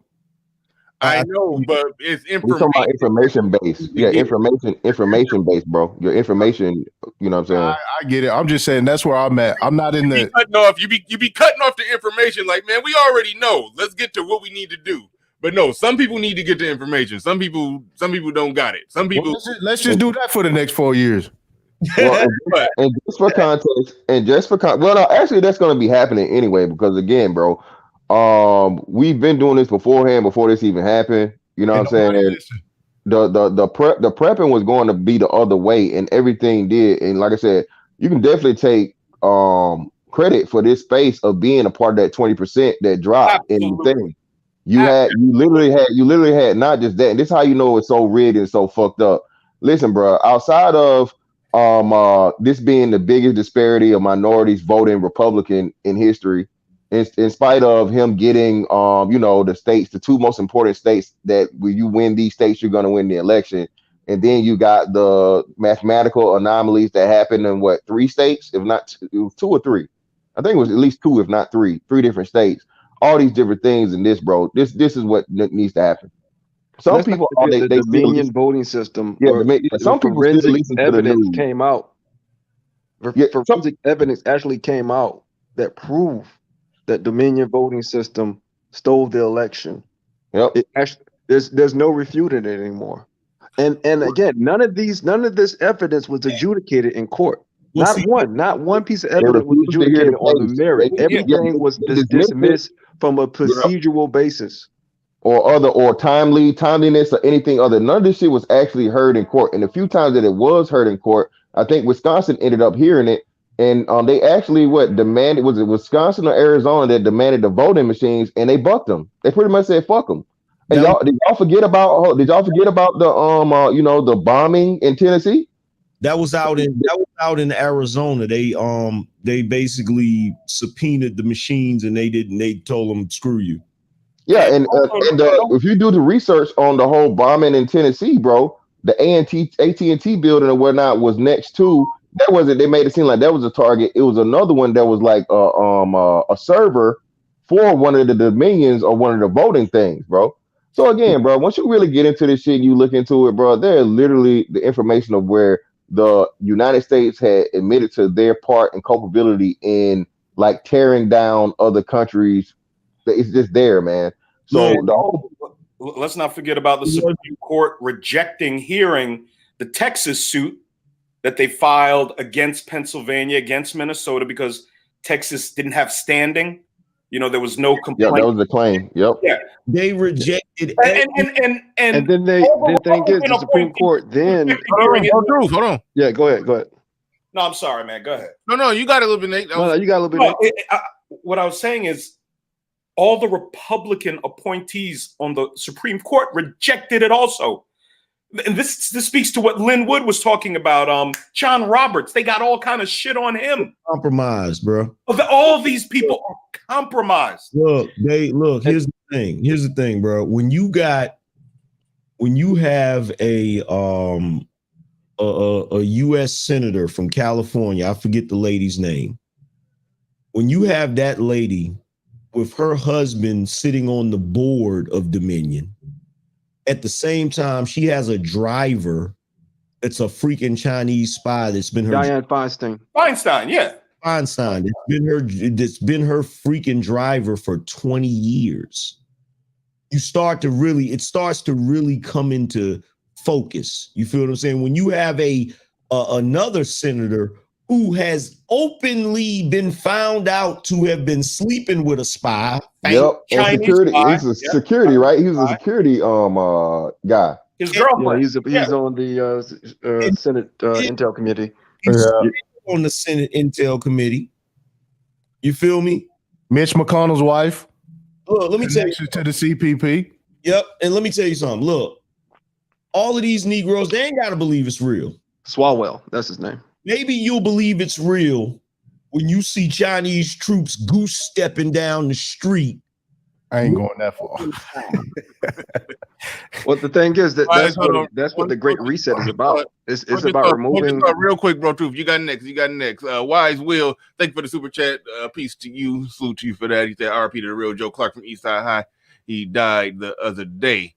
Also, shout out to Charles Faulkner in the building. Shout out to Officer Faulkner. He says, official Capitol Front ticker. Woo! Shout out to you. And also, I know it was one more again. Our stalwart in the building. He says Roe v. Wade passed under Nixon. All right, go ahead, bro. Truth, you got it. Well, I mean, there's a great global plan that's taking place right now. It's the Great Reset. That's why Biden has this term, Build Back Better. That is the plan for the global elite to subdue all of humanity and impose a corrosive measures that drastically limit individual freedoms. It's about limiting individual freedom. It's about getting rid of the idea of nationalism and moving towards globalism. That's what this unfettered immigration policy about. Removing borders, allowing immigrants, incentivizing immigrants to come over here, giving them free healthcare, free education, free housing as soon as they cross the border. Everything for free. Yeah, inflation. The H-1B visa program, allowing unlimited immigrants from India and China to come over here and dilute our wage pool. Look, this is why there is so much contention. See, this is what's so goofy to me. The public bought into it hook, line, and sinker. This is the reason why they despise Trump, because Trump threw a monkey wrench in a plan that has been playing out probably since the first George Bush. That plan has been in motion. See, Hillary was supposed New World Order. Yes, sir. Hillary was supposed to be elected. That threw a monkey wrench in that. Well, it slowed it down. It put a speed bump on it, right? And so now you're seeing it being exposed for what it really is. And really, I'm gonna tell you what it is. If they really accomplish what they're trying to do, you're looking at Rome getting ready to burn. That's what you're really looking at. You're looking at the beginning of the end of modern civilization. That's what you're looking at.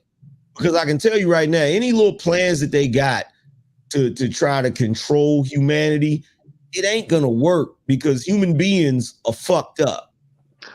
Like it's gonna end badly. I can get that's the thing though. Like if you read Saul Alinsky's book and you look at his ideology, right? It's about conflict for conflict's sake. It's about eternal resistance. It's all about eternal revolution. Even Saul Alinsky himself said there was no end. That he had no goal in mind. Yeah. It's all about. I don't want to get off into the weeds into any kind of esoteric meanings, but Saul Alinsky, he actually dedicated his book to Lucifer. It's all about basically having these individuals control humanity. They want to control not only humanity, but also the entire existence of man. That's what CERN is about. That's what seriously, it's all encompassing, man. It's all encompassing. They want to control every single thing. And this here's the funny. It's about replacing God, really. But look, here's the funny thing about this. Funny thing about this is we're looking at how, you got Alexandria Ocasio-Cortez and the squad. They screaming all of this socialism crap, and they get too extreme. They exposing the plan too fast. Yeah, they are. And look, they have to. You have black people. You sit here and you wonder why is it black people cool with this? Well, you got to really think about it. A lot of black people, especially those that are the lower class, they're already fucking socialists. They're already socialists. They're already in a situation, because what is socialism really? Socialism is when you have a ruling class that basically allocates everything equally, supposedly, but they never do, to a lower class group of people. That's the lower class group of black people. They're getting allocated welfare, Section 8, WIC, all of that. So most black people are already lumpen proletariats. They're already in a position where the state takes care of them and gives them and they're happy with that. They're content with that. I'm saying you're not going to talk these people into telling them to wean. Yeah, to stop taking it. No, you're right. You're right about that. No, we have to let them suffer. Mm-hmm. This is the thing, though. Go ahead, Nate. Hold on. Wait, go ahead, Nate. Go ahead and speak on that. No, they have to suffer. Suffering. What's that reverb? Yeah, there's an echo somewhere. Oh, my bad. That might be. Let me see if that's me. Yeah, because I've nothing's changed with me. Go ahead. Yeah, man. we have to let them suffer. You know, I've heard brothers on panels talk about, where, the Democrats want to do things for the poor. They want to help the poor. The way you help a poor person is by helping them to realize their innate talent and skill, putting them in contact with someone who can mentor them on developing it and getting them into the free marketplace and competing and making money in this country. That's how you help poor people. You don't help them by giving them more of the things they should be doing for themselves and removing more of their initiative from their lives. I'm an auto damage appraiser. I go look at vehicles. Sometimes I have to go into these projects and these single wide trailer parks, and there'll be 3 generations of women in the apartment. There'll be 4 generations of women, all wards of the state. Now, all completely dependent on the pittance they're going to get from the government. Now, let me ask you, bro. Let me ask you a question, because I got to get you right there. Now, please do this for me. Yes, sir. What is the difference between them white folk in that single wide trailer court and the Negroes in the projects? The white people, they're comfortable with their plight. The white people, they almost accept the fact that they're white trash. I'm being serious. When I go to their homes, when I go to their trailer parks, they're fairly comfortable in what they are. They don't go around dependent and expecting anything. They maneuver and manipulate the system through life, and it is what it is with them. Whereas black poor people have this sense of entitlement. Yep. It's disgusting. Yep. And again, let me tell y'all, the majority of you niggas ain't around white folks long enough or dealt with them to really even understand them, bro. Listen, bro, if you've not had a white person be around you to the point of where you're working over them, with them, whatnot, and they're asking you for life advice, you don't know white people. Okay? You don't. You just don't. So you're going by what your grandma, your auntie, your uncle, your granddaddy told you about racism way back in the 50s, 60s, and what you seen on motherfucking Django and 12 Years a Slave.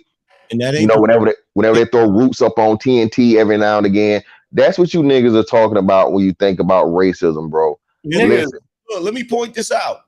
Sure. That is not the same. Look, I'm gonna prove it to you right now. That is not the same group of white people.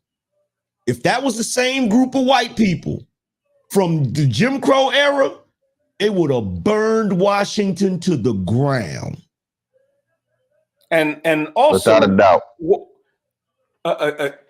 speaking to the idea, why do white people live in your head 24 hours a day rent free? Thank you. Why is there a white boogeyman under every can of grape soda and every bag of flaming hot Cheetos with you niggas? There's a fucking white boogeyman. Hey, listen, let me. I'm gonna swing this back towards people being prepared. That everybody from Oprah Winfrey to Zuckerberg, they all getting out of. They're getting into hard assets and stuff like that. They know what's coming with all this free welfare. You know what I'm saying? They're gonna put all these $2,000 stimulus checks in the air. They already know hyperinflation is coming. Hyperinflation is coming. People are stuffing their money into Bitcoin right now. That debt bubble is gonna pop, man. And like I said, this one, they said we never really got off of the recession of 2008. But like I said, what the president did was he made the fucking economy boom so good, man. This is why they had to go to the drastic measures with the lockdown to get shit back on track, bro. And they're gonna accelerate it through all these socialist programs and giving you free money. Again, man, there's a reason why I keep telling y'all, motherfuckers in our age bracket, bro, we're the bridge between the gap. Okay. There's a reason why you stop hearing the phrase, there is no free lunch. You don't even hear that shit no more for a reason, bro. People and niggas, especially when you got a child, whether it be a female or a male that's done growed up behind 3 generations. I say 3 generations of fucking projects or Section 8 food stamps, all this other shit. What do you think he thinks when it comes to money? Money is free. Money just comes out of the air. I can just shit, eat, sleep, and breathe, and I can get paid money. You never get. My bad. Go ahead. What you're talking about it's even worse than that. Every generation below us are basically Russian serfs, fam. They look. You look at the generations below us. They eat better. They're dressed better. They're housed better, but they don't own shit. They don't own nothing. Nothing. And they're not going to own nothing. And what kind of man are you when the word free moves you so much? What kind of man are you when the promise of getting something you didn't have to work for moves you in such an emotional way? Well, there's no dancing in the fucking streets. What kind of man are you? Well, to be you don't want to earn what the fuck comes into your household. Well, look, to be fair, we got to point out a couple of facts. I feel you on that, bro. But to be fair, there's nothing for them to do, really. Because if you really think about it, you went from this industrial age to where a person could get a job and take care of a family with a third grade education. We got moved away from that. You had this freaking financial collapse. And in order to fix this financial collapse, they had to bring the interest rates to zero. So even now, saving money isn't even the benefit that it used to be. Right now, compound interest ain't nothing. It ain't helping nobody, right? You got this issue with the pensions. Yep. Because of the different states, yeah. The fucking Social Security is already non-existent. Let's just be real. But in all honesty, Angry Man, how long have we been on the precipice of imploding financially? I've been hearing this since the 80s. Pensions in the states and the fiat money.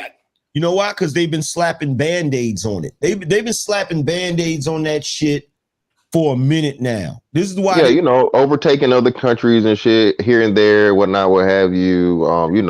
Finding, expanding the oil production in the country, stuff like that helps you, kick the can down the road and not make it as blatantly obvious as it is.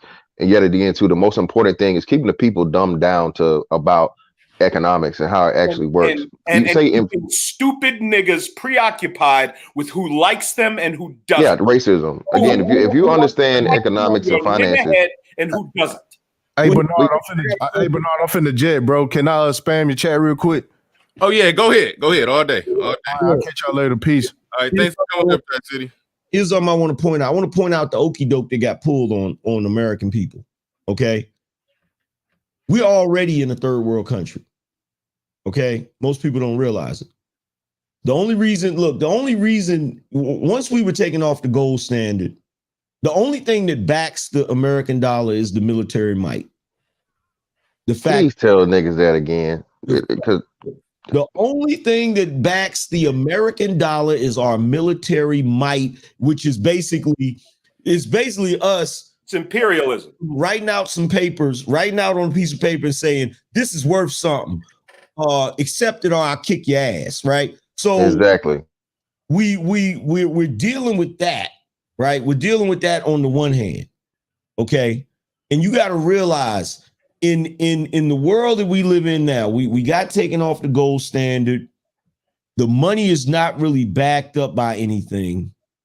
We're just living in an entirely different phase right now. We're living in an entirely different phase, and most Negroes, they don't realize it because they've been tricked. Like, okay, I'll give you a prime example. Most of us in here are either Gen Xers or millennials or whatever.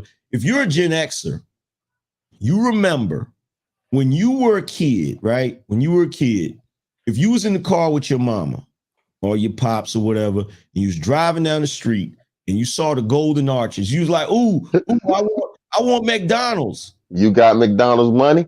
What did your parents say? Do you have McDonald's money? You got McDonald's money? Right? Okay, now peep this. I want you to really think about this. So back then, we understood that The only way you could get fast food is if you had money, because back then fast food costs more money than going to the grocery store. Yep. So now today, the cheapest food you can buy is McDonald's. Dollar menu. Dollar menu. And everybody has one. 4 for 4. So now you have been, this is Pavlov's dog. You have been tricked. So now when you go out here, if you can go to McDonald's and get you a meal, you think you straight. But you broke. You a bum. You're going to McDonald's. You might as well be going to a soup kitchen, because that bullshit ain't food. You feel what I'm saying? But you've been tricked into believing this. So we live in a society that is a debt-based society. Okay? Nothing really has any value. Not really. I want you to really think about that. There used to be a time where you get something that had some value. Okay, go down to your local pawn shop with your flat screen TV. Watch what he tell you. I'll give you $20 for it. You feel me? Go down there with the only thing you can take anywhere that's going to be worth anything is if you got some genuine silver or some genuine gold. That's the only thing. And he gonna rape you on that too. Yeah. He gonna try and rape you on that too if you're a fool. He gonna hustle you on that. Everything else, it doesn't really have any value. And you gotta blame, and I'm gonna tell you the truth, when it comes to products, intellectual property, things of that nature, you gotta blame China for that. Yep. And value now today is in your skills. Yeah. Your skill sets as men. That's where your value will be derived from now and into the future. Knowing how to weld, knowing how to hang drywall, knowing how to build, all the things that high schools have put aside. No more wood chop, no more. Purposely to make you a debt slave in the industrial. Again, listen, man. What was the brother's name? Damn, I can't. The dude that I can't. It'll come to me. But listen, bro. There's a reason why we keep telling y'all college was the ultimate hustle. No disrespect to you brothers with degrees or whatnot, what have you, all these other things. But this is what happens, man. The fucking colleges got in cahoots with the businesses and say, hey, we not gonna hire nobody unless they have these degrees. Okay, so what did that do? That made everybody go out and do what? Again, it all comes back to what? The motherfucking central fucking bankers and international bankers, bro. It's all about the money. Okay. And what happens now is to the point of with everything, the fucking degrees are so everybody has one, so they're not worth anything. So now you got to reverting back to what? If you train yourself, you take one of these, stat skills or whatever courses, and you can actually get the skills and a certification. Now you can go the whole certification route and be on the same level as somebody that's done spent 4 years and hundreds of thousands of dollars in a college situation. Because ultimately, at the end of the day, like little Big Nate need, no matter how you come to the end product of getting the skills is what's needed. Okay, so what you guys need to start understanding, bro, is you need to become as versatile and as skilled as you possibly can, bro. Especially in STEM and all this other shit. Like I said, it's nothing new. This shit we talk about here all the time.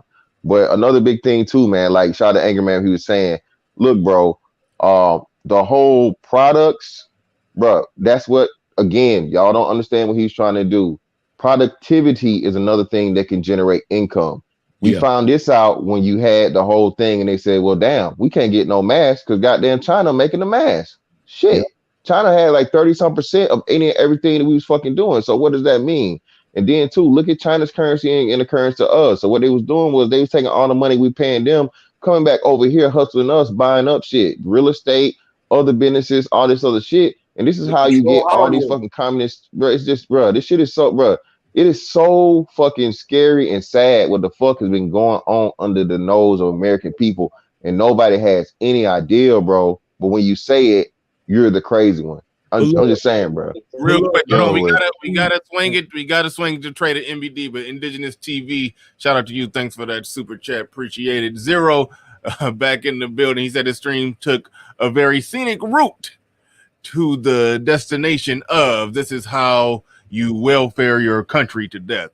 Good stuff there, Zero. Shout out to you. Thanks for the super chat. Appreciate that. I know it was some more people that came through. I try to find them if I can.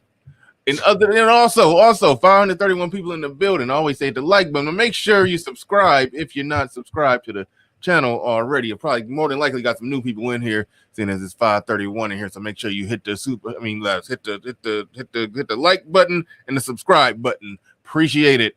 Carnell Black in the building. He says America Phase 4, hashtag Marvel Phase 4. Good stuff. Because to trade the NBD, you got the floor, you got the mic. Look, you said America, YOLO, you said America Phase 4, Marvel Phase 4. I'm glad he caught that, because guess what? Out of all of the million scenarios there was to beat Thanos, Trump, there was only one that would work. He got robbed. Yeah. I told you, they formed up on his ass like the Avengers, bro. Yeah, you know what? That don't get talked about enough. That in Infinity Wars, Endgame, the good guys cheated. Nobody ever says that. Yeah, they cheated. But see, the crazy thing is, not only did they cheat, but here's the funny thing: when you watch that second movie and they show New York, there's actually whales swimming in the freaking East River. There's actually more birds and more wildlife. So guess what? Thanos wasn't wrong. What he did actually worked. It actually was a good thing. So it's funny because, a lot of people don't know, but television shows and movies parallel our real life, because what they're doing Predictive programming to condition us to accept certain things. Yep. And they actually have news stories on that and how the lockdown is good for the environment and how the lockdown is good for nature and how animals are coming back and reclaiming their lands. Like, that's what it's about. Carnell Black in the building says, I know you would catch his head. Hey, angry man. Shout out to you, Carnell Black. Appreciate the support. Go ahead, Trey. You got it. Yo, what's going on, everybody? Panel, fantastic. Angry man. You got it, bro. What's up? Mike, Nate. Man, I tell y'all what, man. My eyes are done, man. I'm so done with politics. Man, I'm so done with the media. Man, I'm done with everything. I'm out, man. I seen with my own, what I seen with my own eyes, like, just blew my mind. Y'all know I was there streaming it, and like, just happened to be like right dead on the south side of the Capitol, like, screaming the whole thing. And bro, I had my homeboys, my lefty homeboys hit me up, like, yo, be careful, shit's going down on the inside. And I'm like, what the fuck are you talking about? I'm like, everybody here on the outside. And they like sending pictures and stuff, them like Antifa cats on the inside, them infiltrators. Man, that was the biggest setup in the world, man. And like, these folks out there got, 45 supporters so amped up, man, that they walked right into it. Yep. And it's all by design too. Because guess what? It's going to give them opportunity. It's going to give them opportunity to crack down on anyone that has patriotism on their tongue.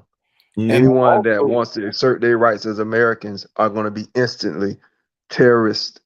Biden's already come out and said it. Yep.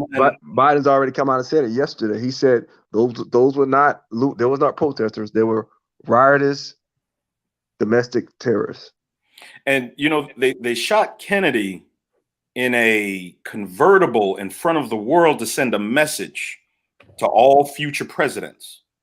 And that's in essence what they did to Trump. They executed him without actually killing him. They've executed his character. They tried to actually do it too. Oh, I don't doubt that. They don't talk about that on the news, but I don't doubt that. But in essence, they did to him. They did to Trump exactly what they did to Kennedy without taking his life. So that no other president will ever get the idea that he or she could ever put America first, institute policies that are in the best interest of the American worker, the American family. You can forget it. I agree with Trey, the MBD. I set up on a panel a few weeks ago. I said, right after the election happened and I saw what was going on, I'm like, Somebody give me one reason, if this works, to ever vote again. Give me one legitimate reason why anyone who's opposed to leftist ideology and progressivism and liberalism, why would you ever vote again? Why? And look, I gotta point out something that I gotta ask Mr. Fantastic something, because he was just talking about the college degrees and stuff. So what you mean to tell me, bro, is my master's degree in basket weaving doesn't count for anything? No, I don't count for shit. And to the people down in the chat, yeah, the richest man in the world, I don't think he got a college degree, does he? Hell no. Bro. I I'll don't think, tell y'all I don't straight know. up, man. Mark Zuckerberg dropped out of college, right? What did Bill Gates? Who else? Did Bill Gates drop out of college too? Dropped out of college, yeah. Dropped out of college too, right? So, Yeah. so for all you niggas that still stuck on the same ideology that you're gonna go out here and get a whole bunch of debt, okay? Get a whole bunch of debt, okay, in hopes of doing that. Now, mind you, if you in certain industries, yeah, you're gonna make that money back. But again, even still, when it tells you this, you have doctors, bro, that work for years upon years, medical fucking doctors, okay, that are in student loan debt for 10 years. Okay, because why? You don't really start making money until you can get your own private practice. You don't have to worry about it. And then even we saw that. Remember how they had the doctors out here complaining? Well, you know, they guys working on these extra hours, and you know, but we're not getting the overtime pay because of this and because of that. So again, man, listen, bro, don't argue with me, bro. This is a space of thinking men that rely on you know, statistics and numbers and all these things. Look at the numbers, bro. Tell me how, if a degree, hold on, little big Nate. Yeah. If a degree was so surefire, so guaranteed, why is there so much student loan debt compared to the people that are making money from their degrees? But see, Bro, that's even when you go the into whole plan right there. Fantastic. yeah, You know, I you know gotta that, bro. But again, you got you, trolling ass motherfuckers that yeah, again, it is what it is. It's funny. It's funny to me. I want to you give know, you I'm an gonna show them example. real quick, man. I got, like, you know, everybody, you know, want to talk all this crazy pookie shit, but man, I got, you know, a bachelor's from like the Ivy League of the South. You know, yeah, I went there on scholarship, run track and shit, but you know, I flipped that mentally. You know, I stopped after 1 year, joined the army, then came back, got it paid for, and went to school and got my degree. You know, and then went to the army. Then I'm like 4 credits short of a master's that I walked away from, like 2015, because I realized it was all a joke. Seriously, I used to work for the deep state when I was a contractor after I got out, and I realized it was all a freaking joke then. But you know what? Like, honestly, I had some kind of faith that this shit was all real, man, until yesterday. And I'm telling y'all, man, after I got fucked up yesterday, like, you know, when I was out there covering and shit, didn't see a gas canister coming for me. And I lost my boy, you know, and I couldn't let this dude go. So I'm looking for him, and I ended up like with a dead view of like that breach door that was up top. Man, at first, you know, I thought, okay, this shit is real. Okay, goddamn, this is crazy. You know, there's people behind me like singing, praying, you know, chanting like peacefully. People up here to my left and right doing it, and right in front of me, these people are like fighting the cops. And then it hit me about 10 minutes later. Man, that shit was fake, man. Them 3%ers, I guarantee you, about half of them were infiltrators, and this fight between them and the cops at that door was fake. It looked like something off the old Batman and Robin shit. But look, bro, It's problem, reaction, solution, my nigga. That's all it is, bro. They got video of dudes with hammer and sickle tattoos storming the Capitol. Hammer and sickle. Those are not. But look, you talking about the college debt thing, but you're talking about the same group of people that got mad at Ice Cube for having a conversation with somebody that was offering 500 billion. They wanted him to forget that and take a promise of nothing. It's feelings over everything. And the thing is, over everything, dog. And the thing is, most people don't realize that this entire economy right now is on life support through the Fed. The Fed, when COVID hit, and the reason why the stock market bounced back was because the Fed introduced a string of new programs where they infuse cash in a shit ton of different markets, especially within the mutual fund markets. You had so many people doing mutual fund redemptions, the Fed had to come in and backstop all of that. And the same thing went with the mortgage market and also the credit. Like as far as the M1 money supply, the supply between banks. The Fed backstopped all of that. And if it wasn't for the Fed and they continue to do so, this economy would be in the dumps. And as soon as they stop, as soon as they pull the strings on these programs, it's over. But they It's have absolutely over. But see, they have to do that. They have to like a lot. I think it's called the commercial paper funding fund. That's what it was. Look, a lot of people get mad when you know the government bails out these corporations and stuff. But see, they don't understand the way the economy works. As grimy as it was that these corporations did a lot of stuff that they did, they have to bail them out, because if you have the American economy collapse within 48 hours, the world economy will collapse. The thing is, it's a matter of allowing these companies to die off. That's what capitalism is. Like, you know, we have to have a system where, you know, it's just like nature, right? The economy should mimic nature, where you have a forest fire, right? And it burns off the excess dead weight of the dead trees that are no longer viable. What we're doing, we're basically pumping a zombie full of fresh blood, you know, to get them to continue walking. None of this is real. Okay, but see, this is what you got to realize.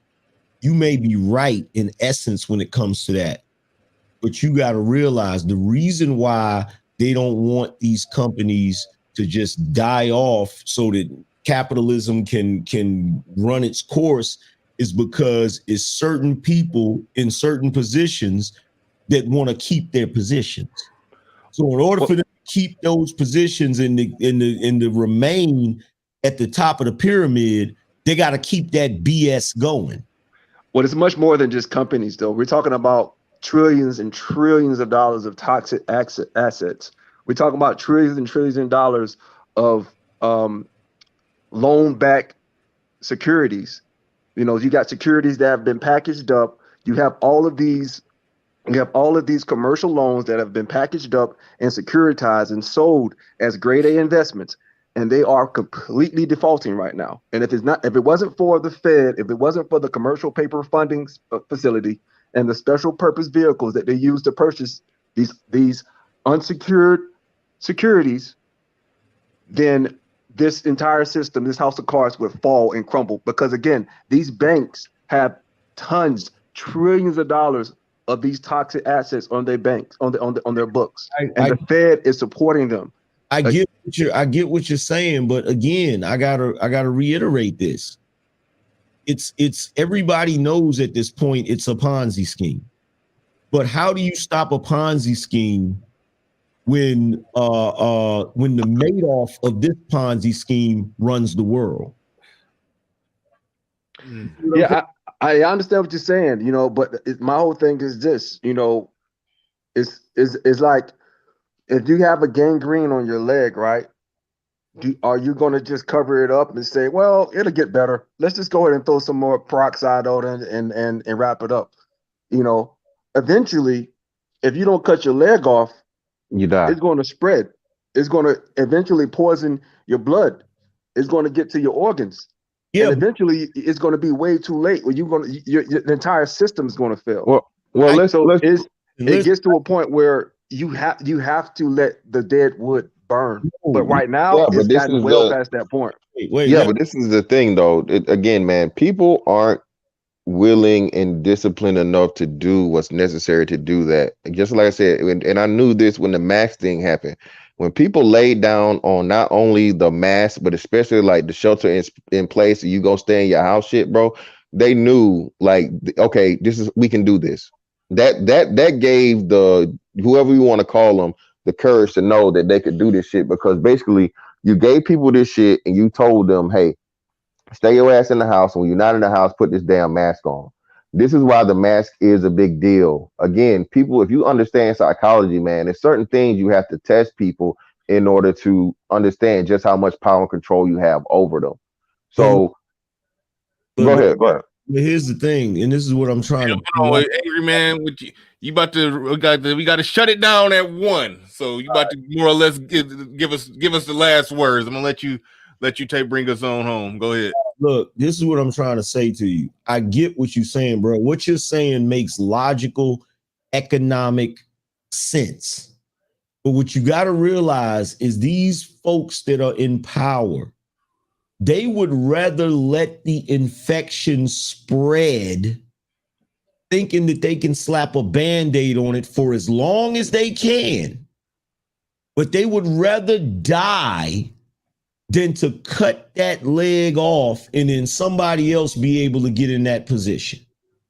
That's the problem. The problem is you have these Plutarchs that do not want to relinquish their grip on the planet.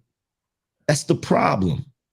And then they've been doing this for this whole system has been set up this way for them to keep and maintain power. That's why everybody at the bottom of the pyramid is put in these little goofy situations to keep us from rising up that pyramid so that it switches hands. See, they realized the flaws from back in the day where you would have kings getting toppled by other kings that rose up from being soldiers and generals. They figured it out. They said, no, we can't keep having the regime changes and stuff. We got to figure out how to maintain the power at the top of the pyramid by suppressing everybody else at the bottom of the pyramid. And that's why you see this mess continuing to infect the whole world. That's why.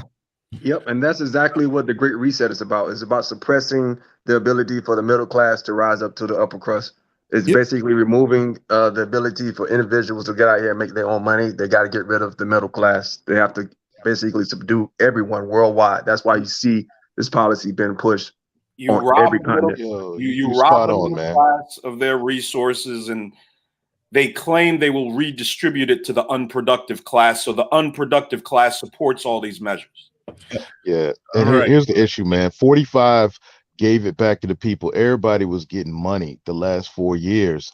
And the people at the top just couldn't let it be. You know, the people at the bottom was coming on, you know, black people going to get all this money. The people at the top couldn't let that happen. They can't stay in power if like too many black folks wake up.